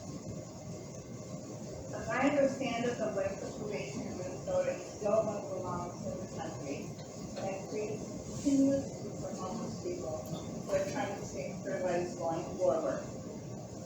Imagine that you have made mistakes and are trying to turn your life around, and years of probation are preventing you from working and finding housing. Shelters were meant to be temporary when they started in 1983. They have become a permanent way to live for people on probation. We should be working to shorten non-length probation. It is far less cost for taxpayers to have people working rather than living in the shelter system or on the streets in the county. Jail, detox, they're all something that folks fall into when they have no place to live. They're very expensive for our government. The cost of a multi-bedroom apartment for people that can work is my life. Aside from the monetary cost, there's the inhumanity of people who have certain times and want to go back their way. Let us work to reduce jail to prison time. Custody status points end up adding to probation sometimes to the smallest things, and even jail time, without necessity doing much to improve public safety. I urge you to eliminate custody status points. This will be a good step for allowing many of our brothers and sisters who live the unimaginable life of being homeless to become a productive and fulfilled life in our community. Thank you very much for your time. Thank you for your testimony. Any questions from the commission? Thank you, we'll move on to the next testifier. Thank you, Madam Chair. The next testifier would be John J. Kramer. That person has not completed registration. If John J. Kramer is here in the room, please complete registration at the table there. If you're online, please call 651-296-0144. We are required to get additional information other than your name in order to have you testify by the rules of governance procedure. The next testifier who has completed registration is Julie Wickland, who's testifying remotely. Hi, can you hear me? Yes, we can, thank you. Thank you. Hello, Madam Chair and members of the committee. Thank you for having me here today. Julie Wickland, I live in Minneapolis, and I'm here today to listen and testify as the recent victim of violent crime. An armed gunman came into my home on Sunday afternoon, knowing people were home, to rob and terrorize my family.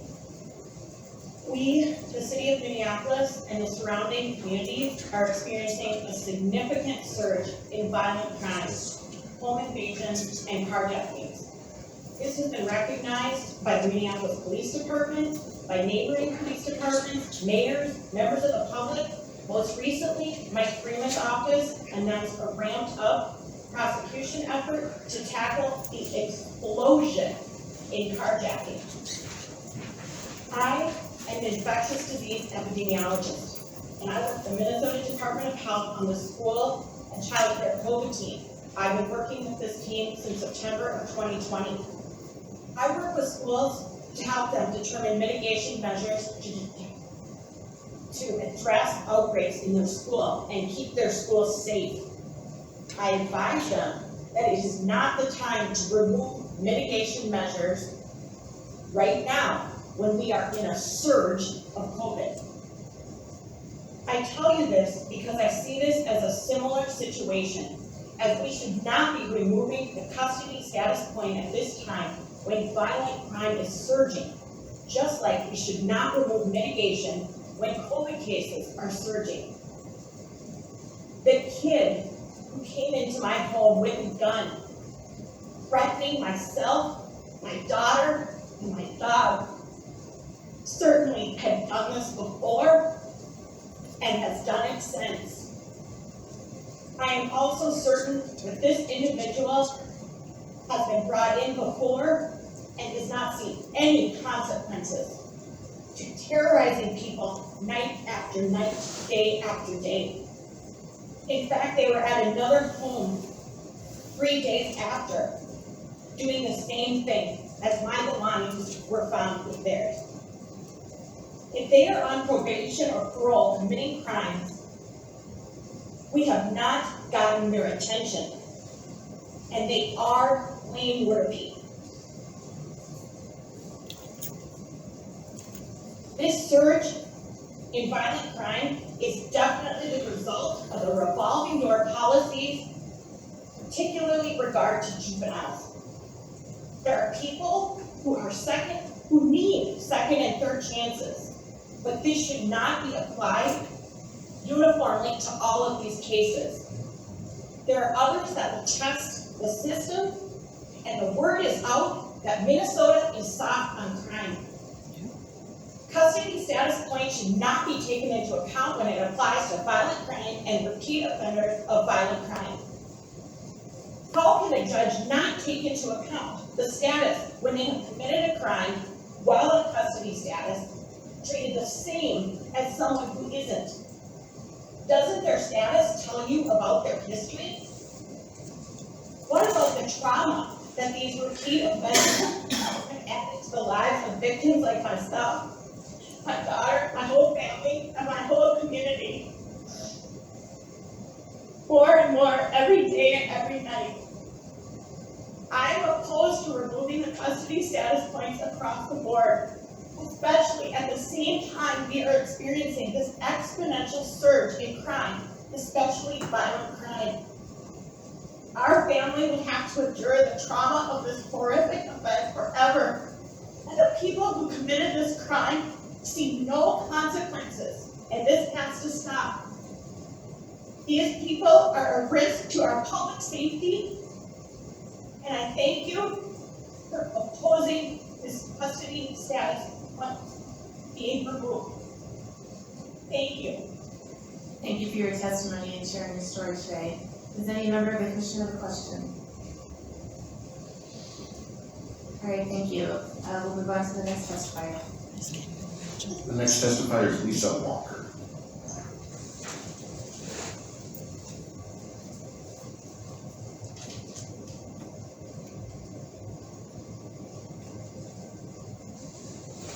Madam Chair, Commissioners, good afternoon, and thank you for your time.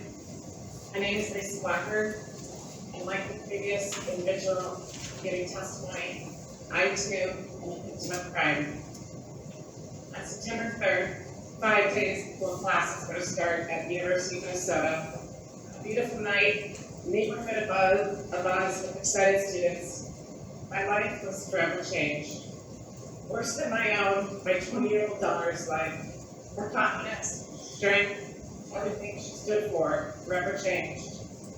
3 men entered our southeast Como home, held me at gunpoint while pressing a gun into my daughter's forehead and threatened to kill us.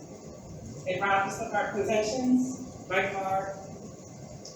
One of these people, a 20-year-old felon, on parole for a similar crime, though he had had his gun charge removed because he was a juvenile when sentenced.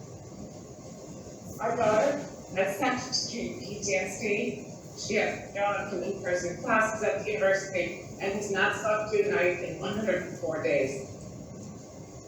I thought I would be here today to speak specifically of this horrific event and the damage it has done.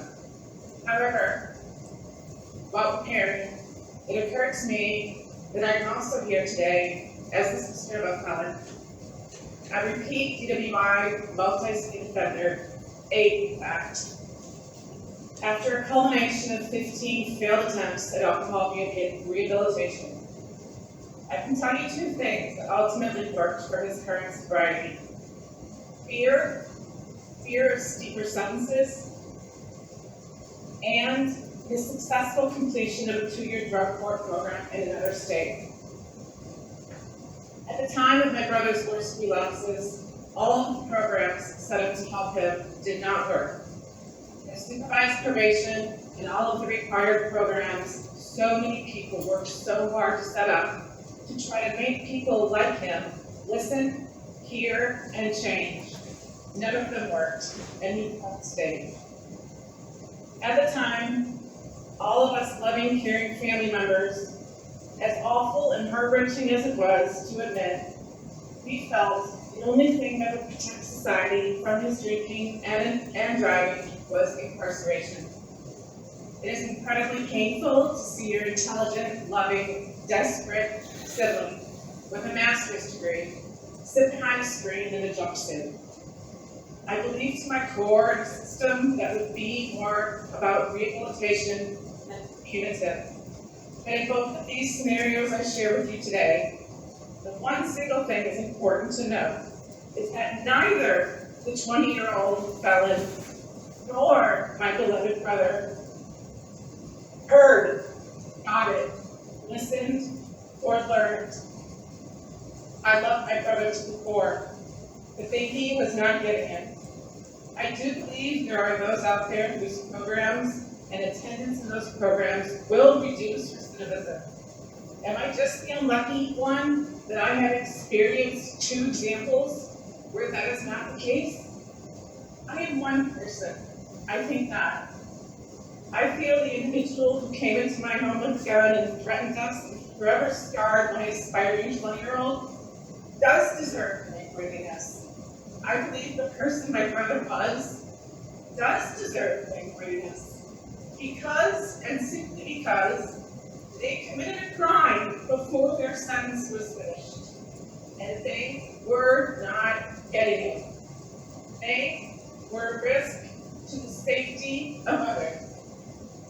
As a victim of crime, the family member of a DWI felon, I'm aghast at the suggestion that Minneapolis could even consider this, especially right now. The public is crying, lives are lost, lives are being forever changed.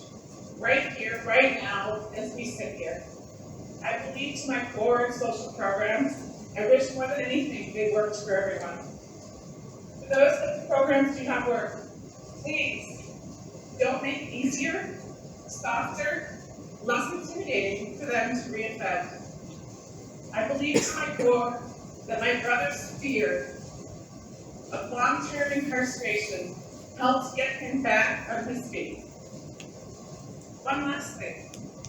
My broken-hearted daughter was such fear, anxiety, and PTSD that she withdrew from in-person classes, asks me every single day, are they out there, and will they hurt me? Please, this meeting today will not have bearing on the past, but please do not do this today. Minnesota needs you. Our situations described are not severe crime, but how can anyone say their damage is any less?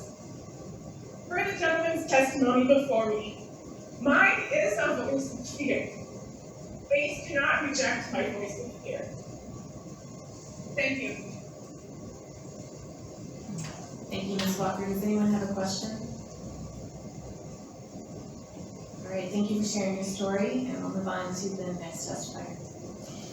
The next testifier would be Jesse Sivko-Ruoff, but that person has not completed registration, so please, if you're here, complete registration. If you're not here, please call 651-296-0144 and complete registration, if you still wish to testify.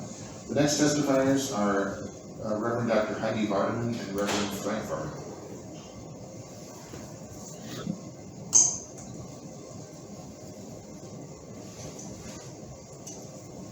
Are either of those individuals here?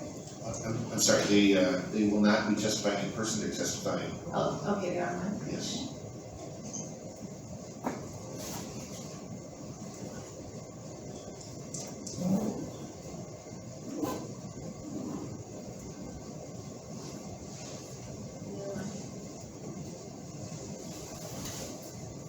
Okay, so Reverend Dr. Heidi Vardaman and Reverend Frank Vardaman, are you online, and can you unmute and go ahead and testify?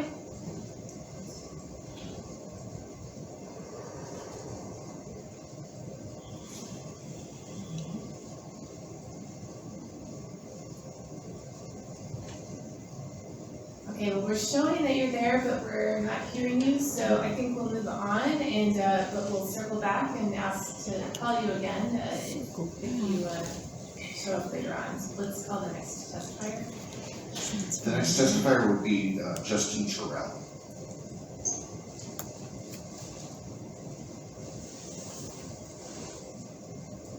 Hello, can you hear me? Yes. Great.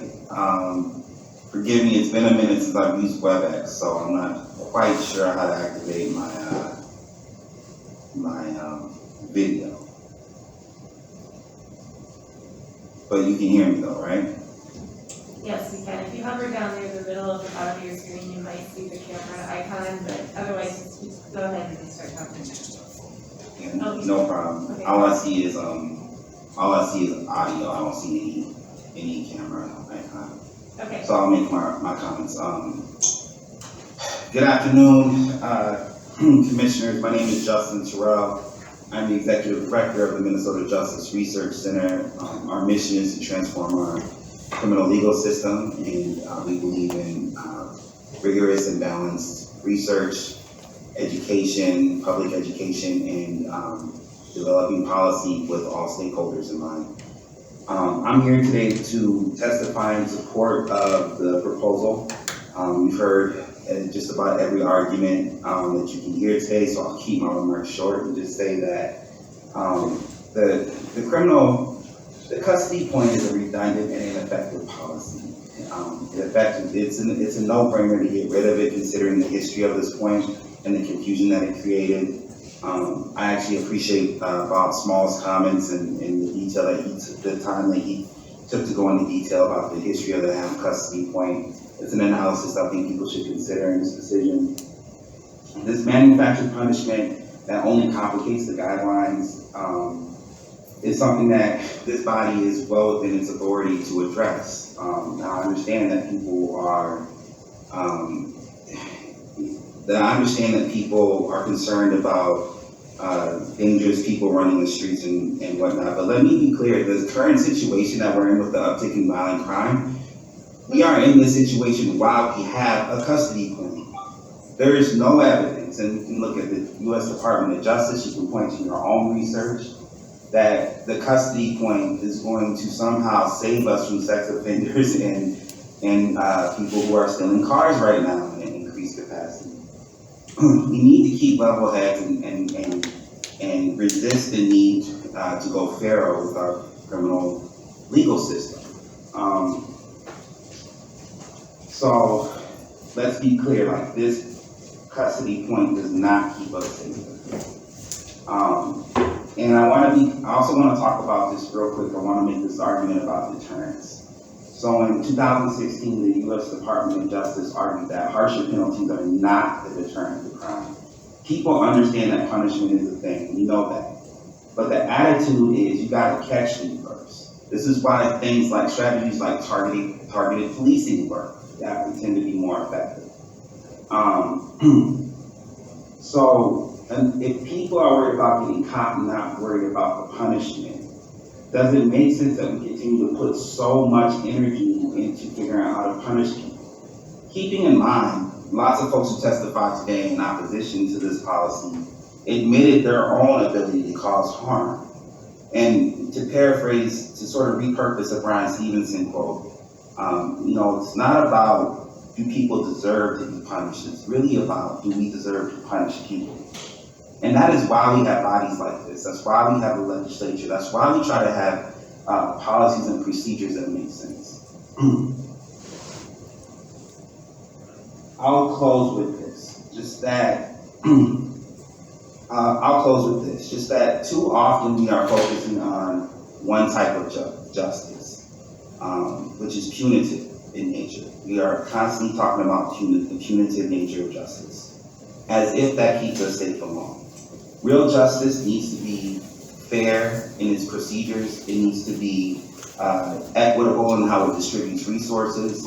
It needs to hold people accountable. That is, like, give people a path to actually take responsibility for what they've done instead of just always forcing people into punishment scenarios.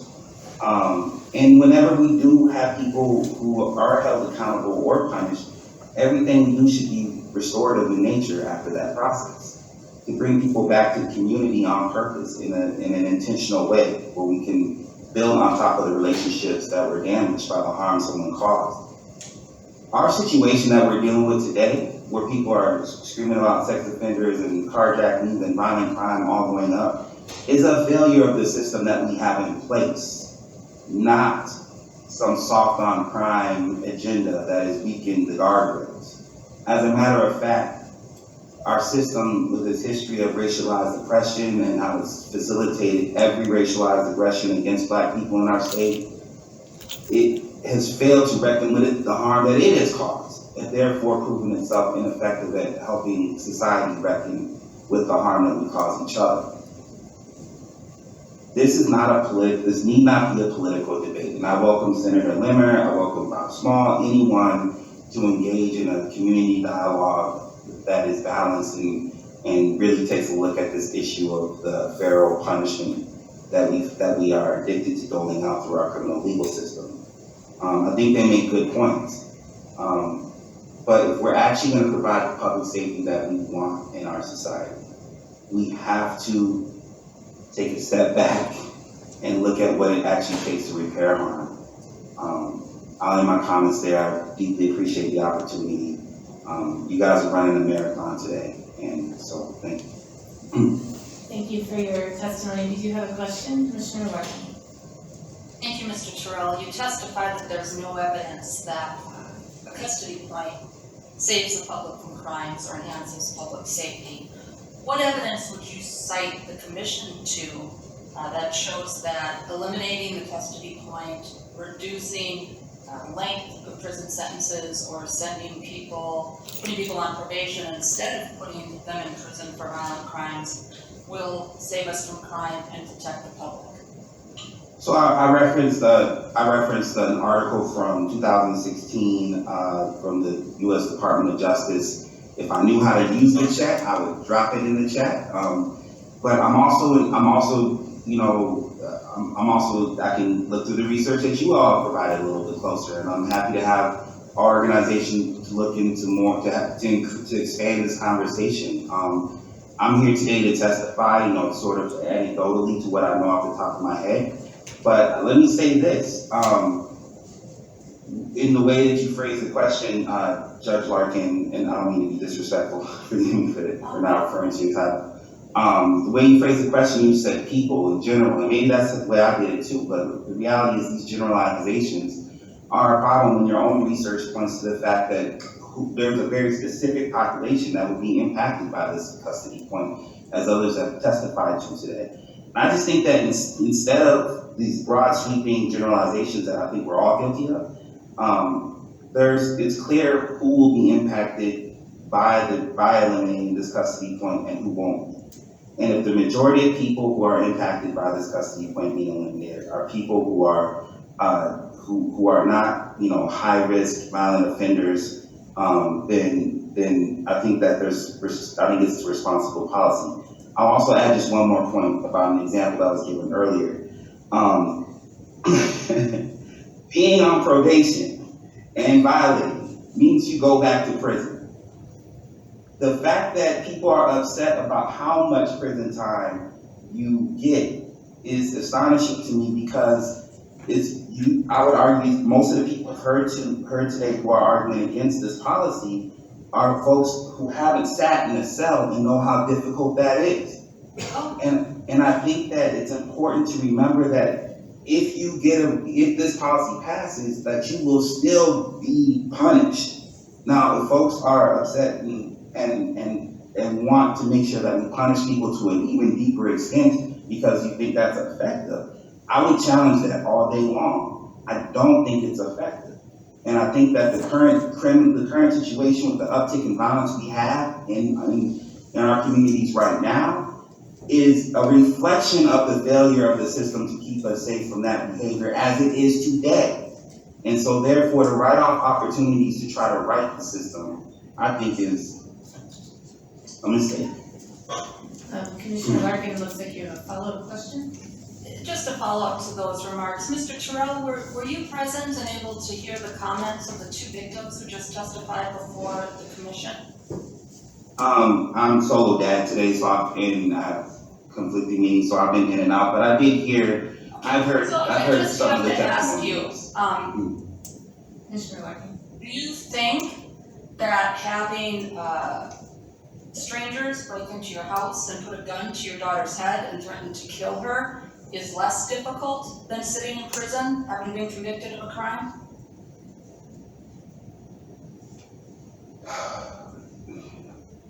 Judge Larkin, as a father, let me be clear. Anyone breaks into my house and puts a gun to my child's head, that is the worst day of my life. And I have a problem with the framing of that question. We are all victims. We are all criminals. I heard a statistic once that the average American commits 7 felonies a day. Like, it is not healthy or wise to always put things in a victim-offender sort of dichotomy, if you will. The fact that and what I really get frustrated about is if you read Daniel Surratt, if you read Brian Stevenson, if you study how these laws play out in community, you would realize that we do no service to victims by holding up and propping up policies and making arguments about punishing people as some sort of response to victims. I've been a victim of crime on multiple occasions. And I got no justice from the system that you're holding up and trying to argue in favor of harsher penalties. And I just wish we would stop pretending that all the untested DNA kits that nobody mentioned today is somehow justice. I wish we'd stop pretending that the racial inequalities that we have in society is some kind of justice. I wish we'd stop pretending that an institution that was built pre-1965, before we were a democratic, multicultural society, is capable of providing justice, because it is not. And that is why the work of our generation, the work of the folks who've been in the streets for the last 18 months demanding justice for the first white cop to get locked up in the history of 150 years of policing in this state for killing a black man. I think like the reason we're in this situation is because we want to talk about how punishing people is in service to victims. And you want to know what I think is in service to victims? I think that there needs to be restorative practices that take into account what victims need. Longer sentences are just about the offender. We spend 90% of our resources on the offender, not the victim. So don't talk to me about victim. Locking someone, when a man broke into my house on Christmas Day and robbed my house on Christmas Day, him sitting in a jail cell did nothing for me as a victim. And so I want to be clear that we need to have a much more mature conversation and stop pretending as if someone is innocent and someone is guilty, and that is the whole nature of the situation. We know this, but our politics get in the way, and we don't. Let me close with this in response to your question. I'm a very interesting dude, because as much as I want to see this system be transformed completely, I also, during the uprising, had friends who were in the streets watching the 3rd Precinct burn, and had friends who were in the precinct defending their department. And I'm just tired of us playing these games, these false choices. You want to protect victims? Then let's ask victims what they need. 9 times out of 10, yeah, you're going to get people who are angry and want vengeance and want to burn something down. That makes sense. Trust me, I know. But when you actually engage people and talk about what they need and what would be helpful, they say, I want to feel safe in my home again. I remember one time I witnessed an assault on a city bus, and in that moment I would say, I want to feel safe on the city bus again. For the people in Edina who are so pissed off to speak about the carjackings and whatnot, they would say, I want to feel safe in my driveway, in my vehicle, in my community.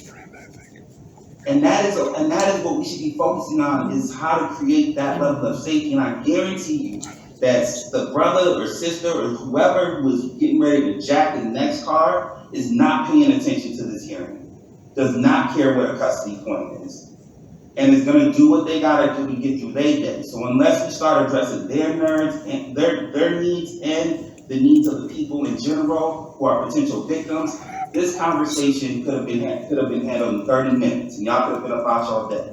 But instead, we got to spend the whole day debating something because of political interests. These are not the interests. This is not a conversation about the main thing, which is about public safety, which is about our system aligning itself to the needs of the people in general. And that is how I feel about the victim statement that you're talking about.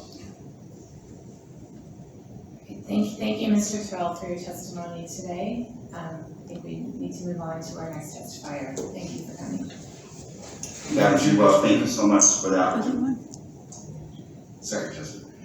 Next, Madam Chair, we're going to try Reverend Dr. Heidi Varga and Reverend Frank Varga again. If you're online, please go ahead. I wasn't playing. She's not going. I think you might be on mute. And then the next thing is at what time? 4 o'clock versus 6 o'clock.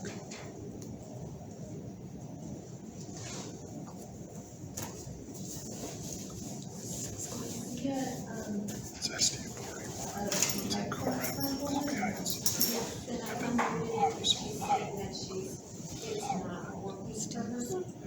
Can she call in?